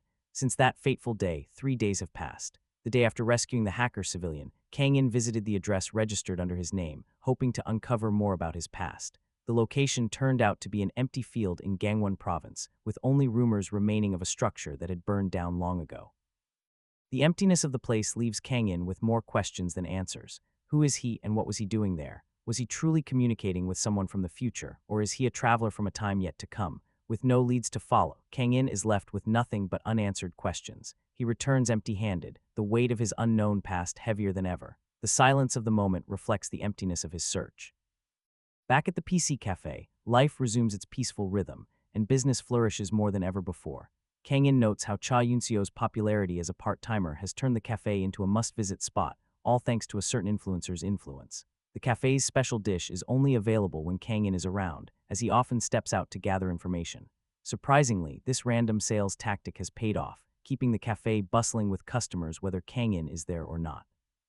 Some customers come just to relax, but most end up staying for an hour or two, enjoying the cafe's atmosphere. Cha Dongseok, the cafe owner, addresses the staff with a serious look, announcing that he's had to hire more part-timers due to the increasing number of customers. Dongseok introduces the new part-timer, and Kangin responds with a curious hum.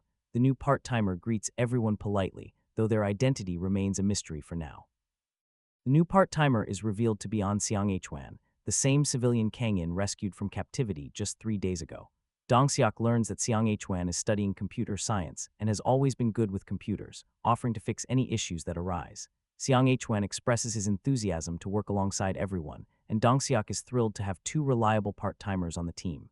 However, Seong-hwan confesses that he applied to work at the cafe out of guilt. He reveals that he was forced to cause damage to the cafe in the past. Despite his remorse, Seong-hwan promises to work hard to make up for his past actions. Cha Dongseok, the PC room store owner, introduces Na Kangin as the person who made the cafe famous. He shares that Kangin is not only a skilled chef but also talented with computers, suggesting they help each other out and work together. The 2 men lock eyes, a moment of silent tension passing between them.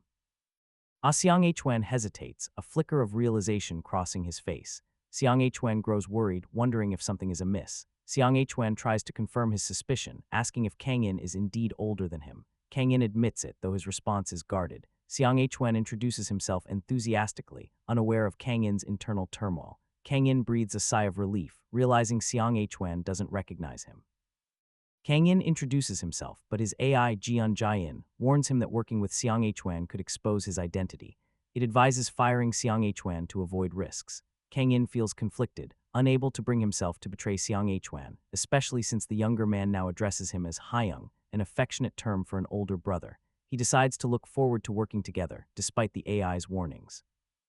Later at a store, the AI methodically checks the shopping list, ensuring nothing is missed.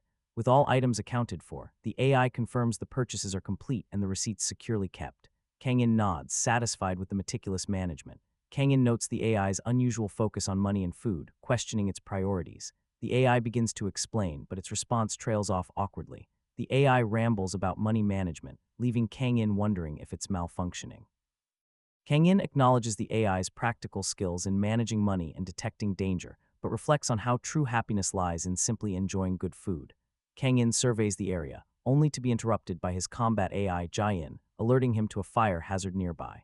The street is eerily empty, and Kangin's confusion deepens as he tries to make sense of Jiayin's warning.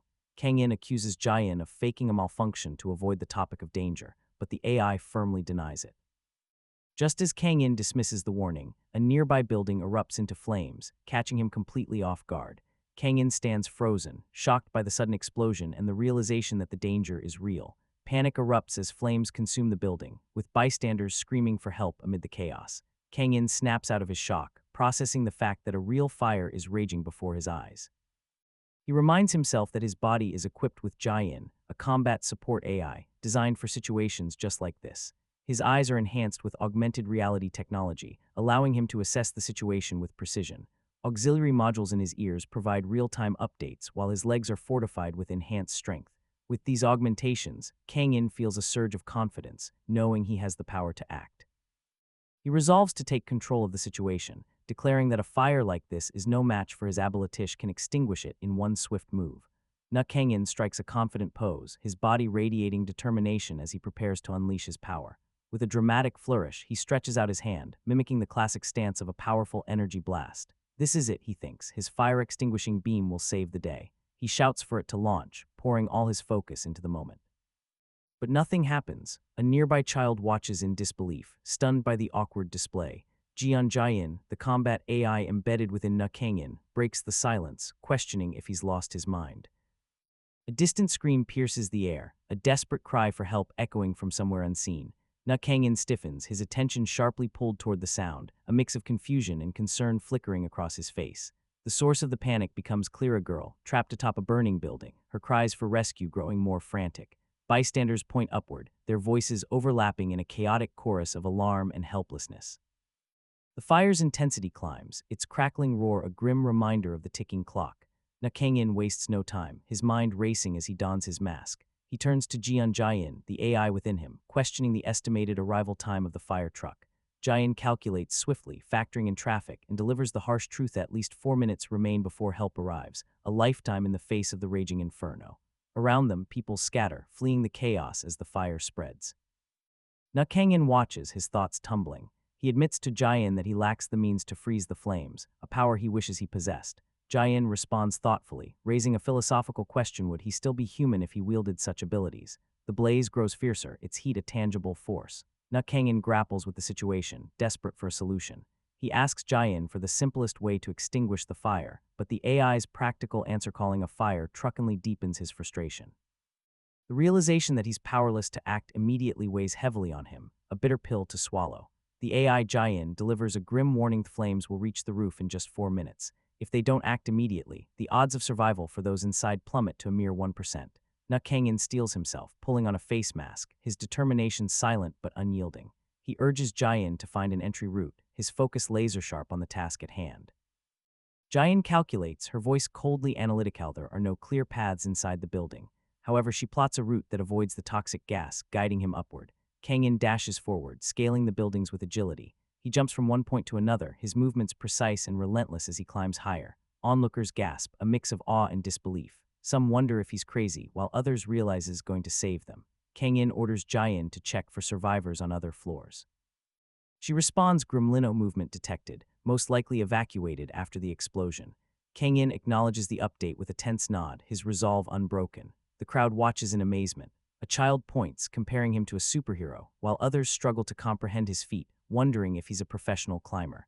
As the main character scales the building, a combat AI embedded in his body warns him of an imminent explosion ahead.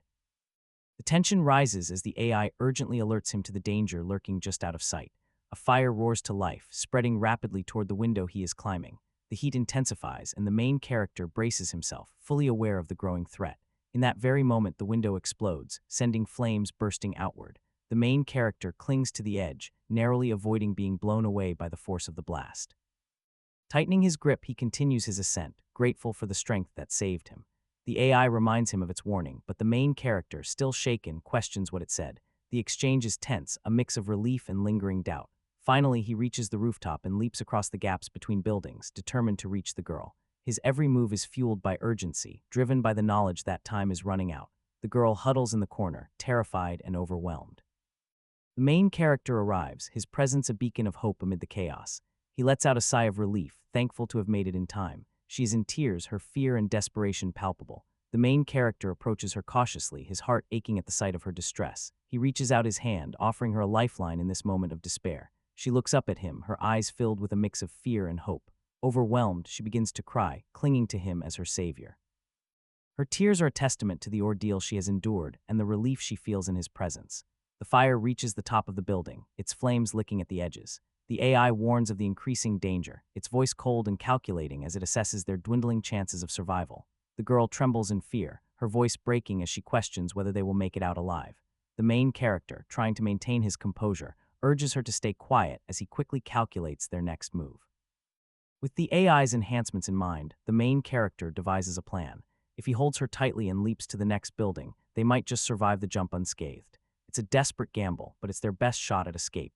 The AI within him warns Nuk Hangin that using his enhanced abilities in front of witnesses could expose his identity as an agent. The situation grows more delicate, as every move they make could tip the scales against them. Nuk Hangin notices a clothesline hanging nearby, a potential lifeline in their desperate situation. The AI reminds him that adapting to this chaos will be difficult, but it's better than facing certain death. Nuk Hangin's eyes widen as he realizes the clothesline could be their way out. However, the girl with him is overwhelmed, unable to fathom the risk they're about to take. Nuk Hangin considers using the clothesline to descend, but the girl panics at the thought. The AI chimes in, warning that the lower floors are engulfed in flames, leaving them with no safe options. Every direction is blocked by fire, trapping them in a deadly corner. The AI confirms there's no easy way out, forcing Nuk Hangin to think fast. Nuk Hangin rips the clothesline from its anchor, a desperate plan forming in his mind. He suggests tying it to the neighboring building and tightrope walking across, a daring and dangerous idea. The girl is horrified at the thought of tightrope walking at such a height, but Nuk Hangin insists it's their only chance. The AI agrees, offering to help maintain balance during the crossing. The girl's fear escalates, but Nuk Hangin reassures her that he'll handle the hard part. The AI steps in, promising to assist once they're on the rope, a glimmer of hope in their dire situation. The AI instructs Nuk Hangin to tie the ropes together and throw them across, offering to assist with his movement. However, Nuk Hangin points out that the AI can't control throwing actions, as they mimic combat moves. Nuk Hangin secures the rope on their side, frustration rising as he realizes the AI can help with everything, except the one thing he needs most, the throw itself. The AI confirms that Nuk Hangin will have to make the throw himself, earning a sharp remark from him about the AI's limitations. Tension builds as they prepare for the critical moment. Nuk Hangin swings the rope, determination in his eyes as he prepares to make the throw that could save them or seal their fate.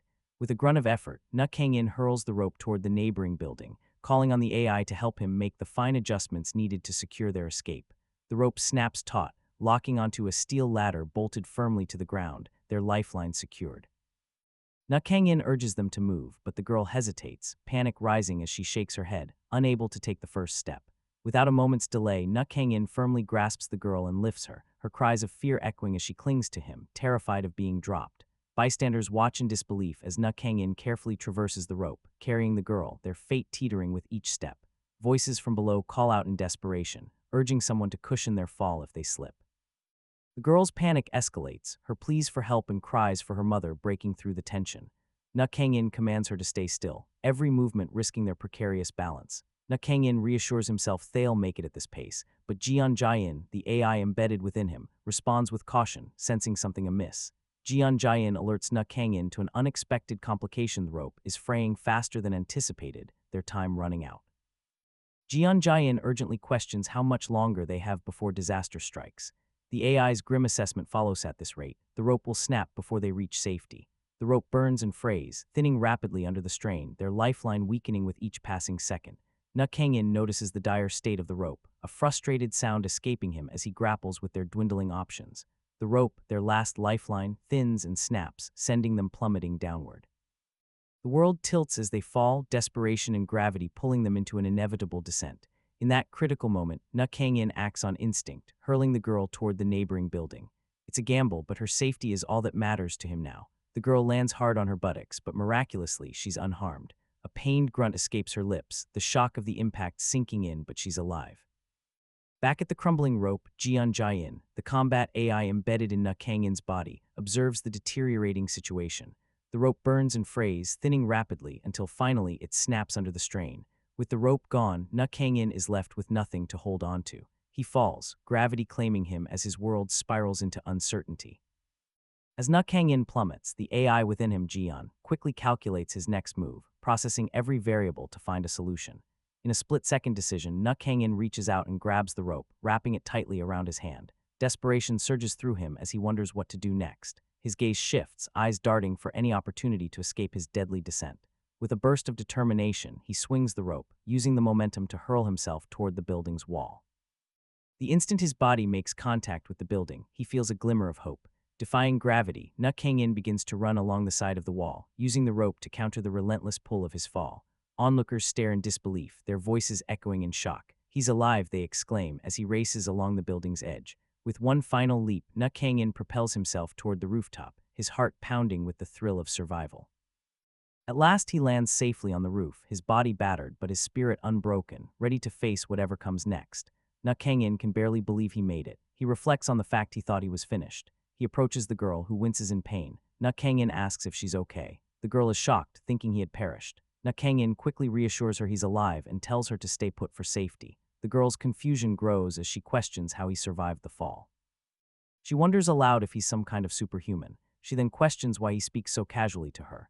Nuk Kang-in admits it's because she looks young, but neither recognizes the other, leaving him puzzled about her identity. Nuk Kang-in turns his frustration toward his AI Jin, questioning the oversight about the building's flammable exterior. Jin admits the mistake, but Nuk Kang-in isn't satisfied with the excuse. The girl interrupts, catching Nuk Kang-in's attention with an unspoken thought. She asks if he's the chef from the internet cafe, leaving him surprised. Nuk Kang-in is left speechless, unable to respond to her sudden recognition. Later that day, police and firefighters arrive on the scene, assessing the situation. Detectives watch footage of Nuk Kang-in's daring tightrope walk, their amazement clear. Detective Park Kyung questions how Nuk Kang-in managed to cross the rope while carrying someone, his skepticism evident. Park Kyung wonders aloud if the mysterious figure might be a rock climber or a tightrope expert. The other detectives chime in, asking if anyone knows who this person could be. Kyung shakes his head nobody knows. Kyung holds up a small plastic bag, the only clue they have. The detectives exchange puzzled glances, unsure what to make of it. Kyung ponders the logistics. If the tightrope master saved someone, they would have needed both hands and feet. The plastic bag complicates things. They would have had to set it down somewhere. One of the detectives suggests the plastic bag might belong to the tightrope master. Kyung nods thoughtfully. It's one possibility among many. Kyung examines the contents of the bag, just cooking sauces. A receipt is inside, but it's wet and torn, making it nearly impossible to read. A detective points out that the store's name is still visible on the receipt. They suggest checking the CCTV footage, but Kyung dismisses the idea. The tightrope master isn't a criminal, and if it's just an electrical issue or gas leak, it's not their team's case. Just then, Kyung's phone rings, interrupting the conversation. Kyung answers the call, his tone curt as he asks why he's being bothered. The policeman on the other end explains that their team leader is demanding answers. Kyung snaps back, frustrated that their vacations are always interrupted. The policeman warns him they're in deep trouble. Kyung scoffs, asking what else is new, but the policeman's next words change everything. This isn't just a short circuit or gas leak, it might be arson. The policeman clarifies they don't know for sure yet, but that's not the main issue. A death has been reported on the third floor. Kyung's face falls. They thought there were no casualties. This changes everything. With a heavy sigh, Kyung gathers himself. He knows what he has to do. Find the tightrope master. Later that day, the search begins in earnest. The girl and Nuk Kang-in emerge from somewhere, the tension between them palpable. She can't help but express how refreshed she feels after a much-needed bath, but Kang-in isn't so forgiving. He reminds her bluntly that she owes her survival to him, and wonders aloud if she has the audacity to ask for bath money on top of it. The girl tries to appeal to Kang-in's empathy, explaining that her house burned down and she has nowhere to go. With no parents or family to rely on, she's completely alone. Kang-in responds coldly, admitting he's alone too, but her desperation doesn't seem to sway him. The girl presses on, insisting she truly has no one. She had taken out a student loan to attend college and planned to work part-time to support herself. Now her future feels shattered, and she's at a loss for how to move forward. Overwhelmed, the girl wonders aloud how she'll survive. Kang-in, ever pragmatic, suggests she find part-time work, but the girl's frustration boils over how can she possibly do that in her current state.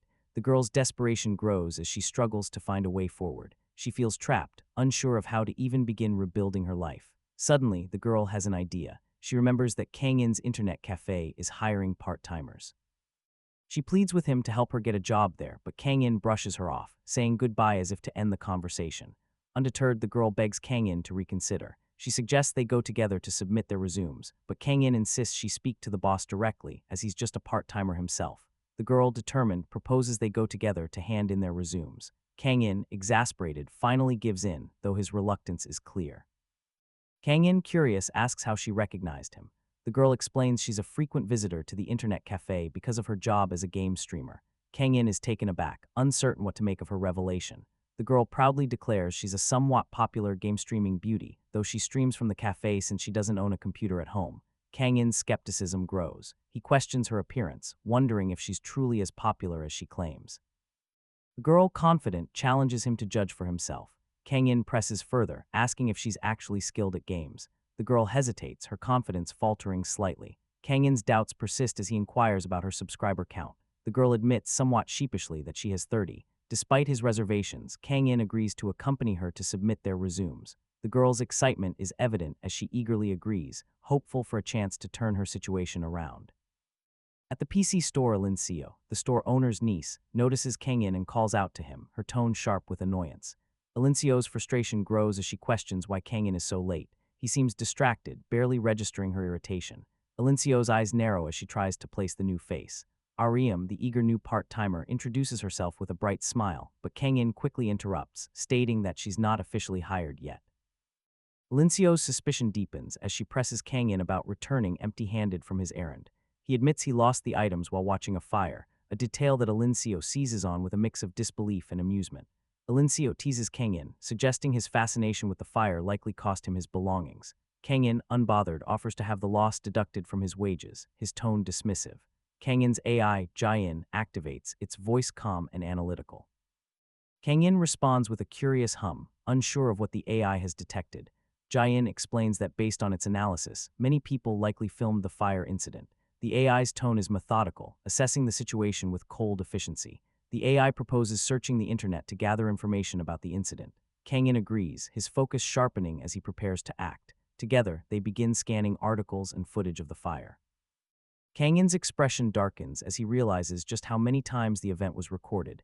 Jian notes that the footage is spreading rapidly online. Kang In, growing tense, asks if the AI can delete the videos from the internet, his voice edged with urgency. Jian calmly informs Kang In that it lacks the hacking skills to delete the videos. Kang In's frustration spikes, demanding to know why. The AI clarifies that its hacking capabilities are limited to identity manipulation, a skill Kang In dismisses as useless since he already has an identity. Jian explains it possesses military-grade hacking defense skills, but cannot demonstrate them without an active threat. Kang In's frustration peaks as he realizes the AI cannot delete the footage.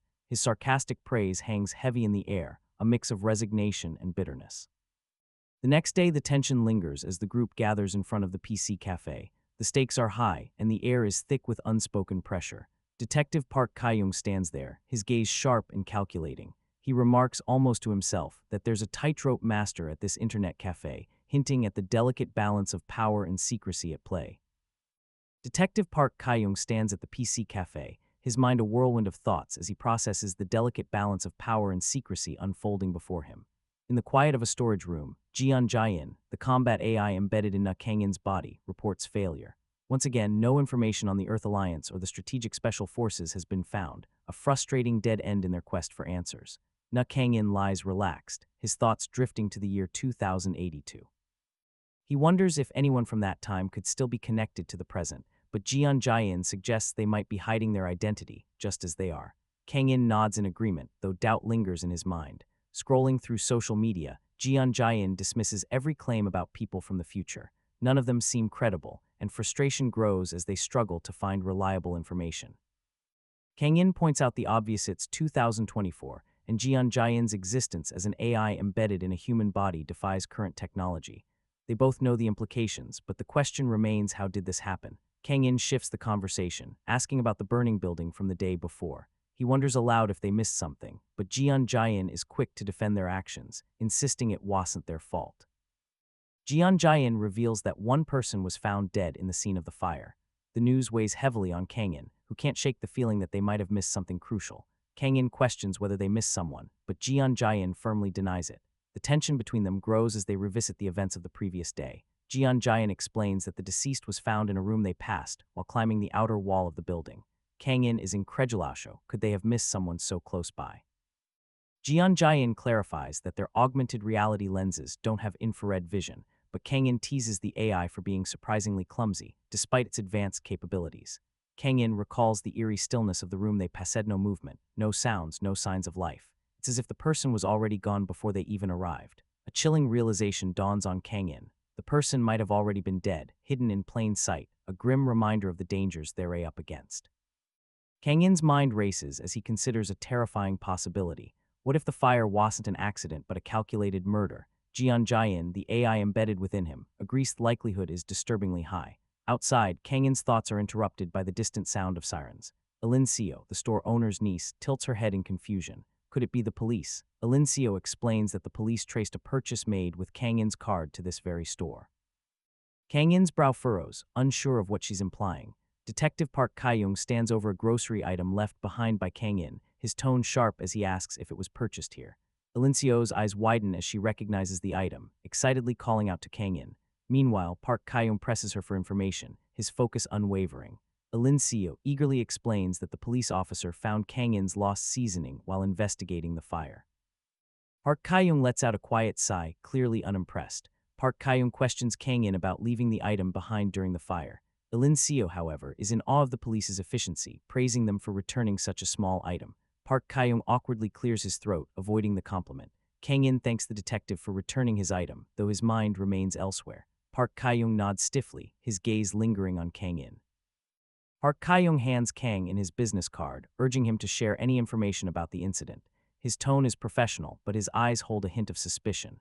Alincio waves cheerfully as the detective leaves, her enthusiasm undeterred by the tension in the air. Alone with his thoughts, Kang In weighs his next move. To catch the murderer, he'll need the detective's help. He wonders if he can meet with Park Kyung directly. Jian Jian assures Kang In that his identity is secure, making it safe to approach the detective. Meanwhile, Alincio eagerly asks if Kang In has plans for the day, hoping to spend time with him. Jian Jian suggests building a relationship with the local police for future operations. Kang In agrees, though his mind is clearly elsewhere. Alincio jumps with excitement, overjoyed at the thought of working with Kang In. Her hopes are dashed, however, when he reveals he has errands to run. Kang In leaves, his steps heavy with the weight of his mission. The truth behind the fire looms over him, and time is running out. Alincio, the store owner's niece, watches him, her brow furrowed in confusion. She admits she finds him hard to understand, her voice trailing off as he walks away. The scene shifts to the bustling police station, where the air is thick with tension and the hum of activity. Detective Park Kyung lets out a thoughtful sound, his eyes narrowing as he processes the information in front of him. Park Kyung's eyes land on Kang In, recognizing him as the owner of the suspicious bag from earlier. Kang In nods, confirming the detective's suspicion, though his expression remains guarded. Park Kyung's tone shifts to disbelief as he realizes Kang In has come to the station empty-handed, despite the implication of a potential exchange. Room falls silent, the weight of unspoken questions hanging between them. Kang In clarifies his intentions, stating he didn't come for any kind of reward. The detective's curiosity piques, wondering what could have driven him here instead. Kang In reveals his belief that yesterday's fire was no accident, it was murder. The words land heavily, shaking the detective's composure. Park Kyung admits the investigation is ongoing, but Kang In's conviction is unwavering, is certain foul play was involved. The detective presses for evidence, but Kang In's response is calm and measured. He explains that he saw no movement in the room when he climbed the tightrope, hinting at a deeper mystery. Park Kyung's mind races, connecting the dots as he begins to realize the significance of Kang In's presence. The detective's eyes widen in shock as the pieces fall into place, his disbelief palpable.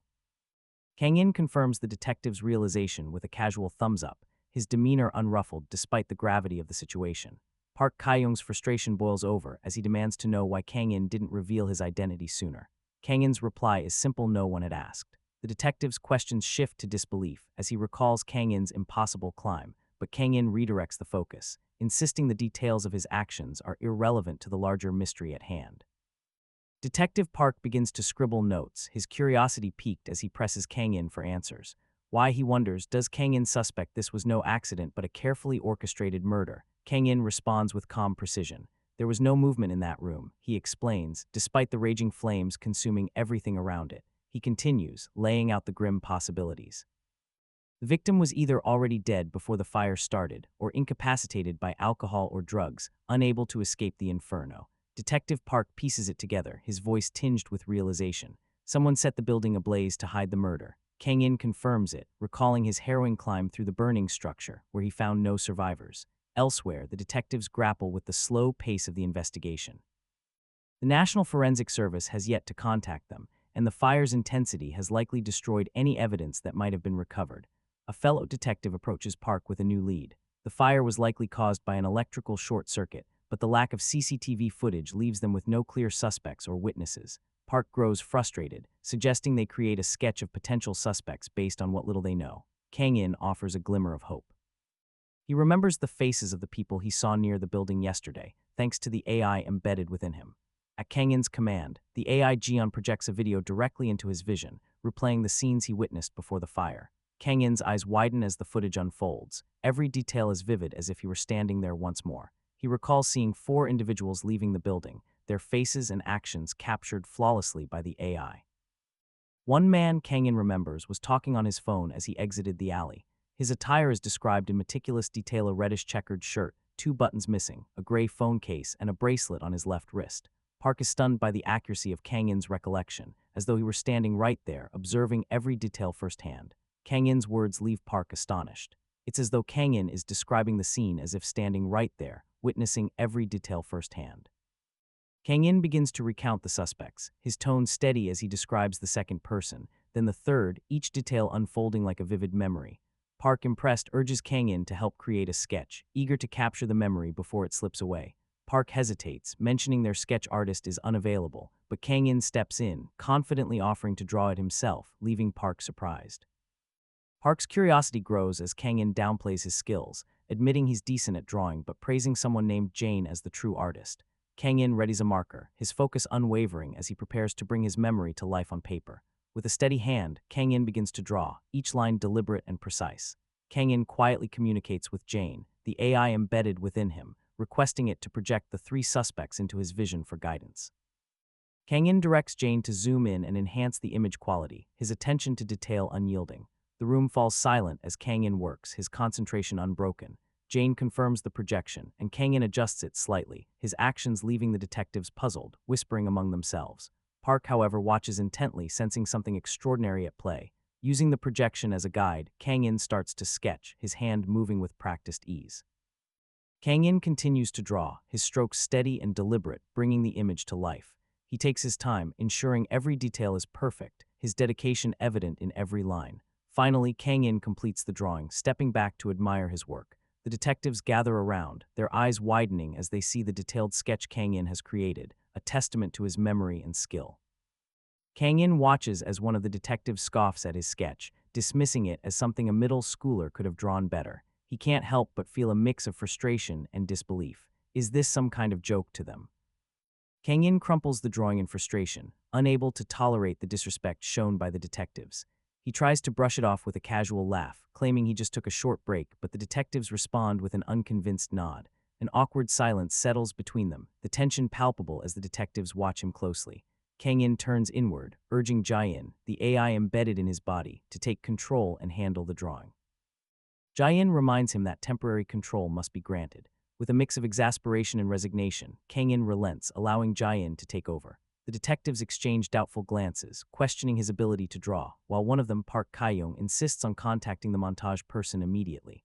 In that moment, Kang-in begins to sketch aggressively, pouring his frustration into every line. The detectives are caught off guard by his sudden intensity, their eyes widening in surprise. They lean in, observing him carefully, their skepticism slowly giving way to curiosity. Kang-in's hand moves with high precision and accuracy, each stroke a testament to his determination. The detectives can't help but mutter in amazement, their earlier doubts fading away. The detectives pause, their eyes widening as they lean in, a flicker of realization sparking in their expressions. Something about Kang-in's drawing doesn't just feel skilled, it feels impossible. One of them mutters under their breath, struggling to wrap their mind around what they're seeing. What is this? How could anyone create something so precise? Detective Park Kae-young steps forward, his voice sharp with disbelief. Does this even make sense? His tone implies that the scene before him defies all logic, as though the laws of reality have bent to accommodate Kang-in's skill. Kae-young's gaze lingers on the drawing, his voice dropping to a near whisper as he admits it looks like the work of a machine, not a human hand. The other detectives exchange glances, their curiosity piqued. They begin to question Kang-in, wondering aloud if he's some kind of genius or a professional painter in disguise. Kang-in remains calm, but a voice within him, Jae-in, his combat eye responds coolly, reminding them that his primary role is as a special agent for the Earth Alliance. Kang-in's expression hardens as he shifts the focus back to the matter at hand, Even if he answers their questions, it won't change the facts. Only 3 people left the alley before the fire started, and if the arsonist was among them, their identity lies within that group. The detectives stand in stunned silence, their amazement palpable. The precision of Kang In's work has left them speechless, their earlier skepticism melting away. At that moment, the police chief steps forward, gathering the team with a stern glance. His presence commands attention, signaling that the investigation is about to take a more serious turn.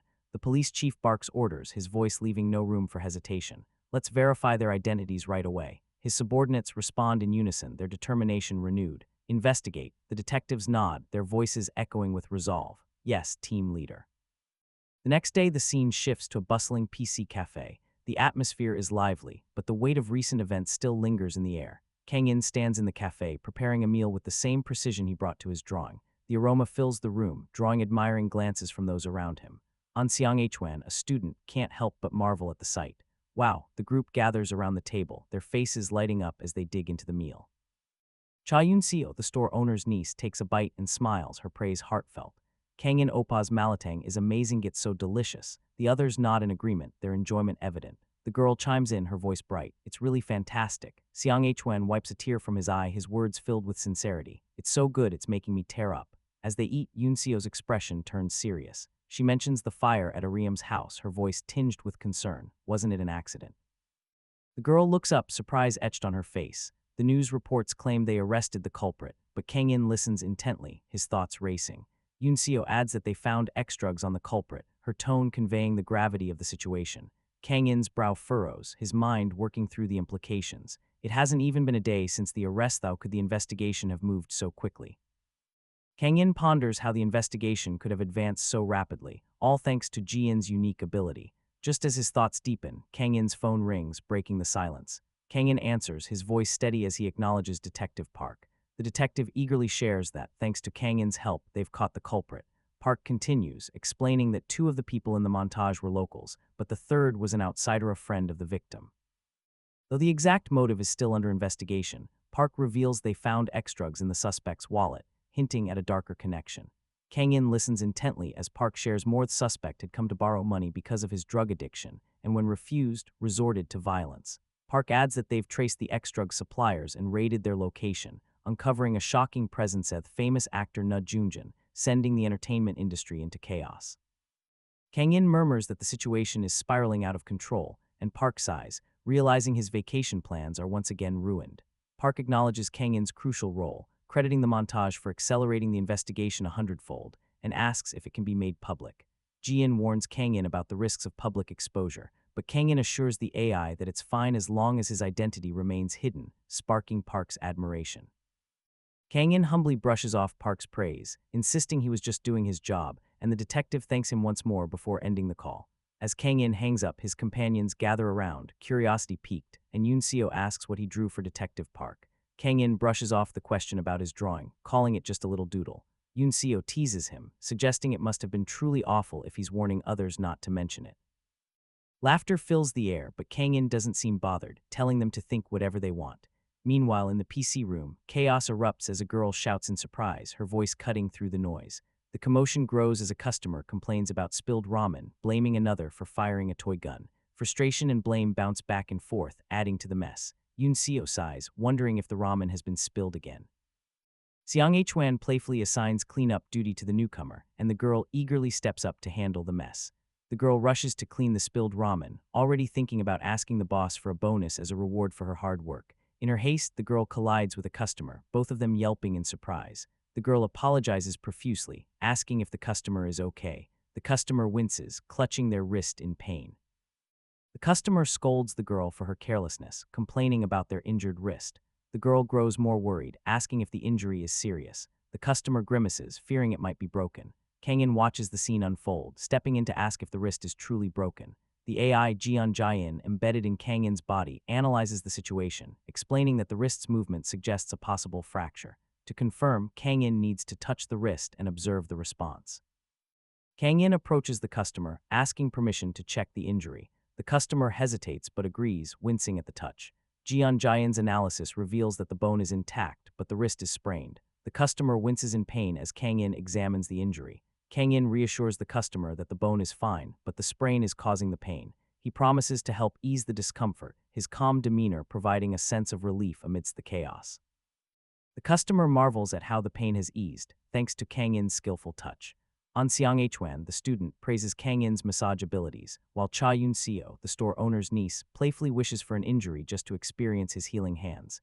Kang In's AI, Jian Jian, advises the customer to rest for 24 hours to fully recover, warning that overexertion could worsen the injury.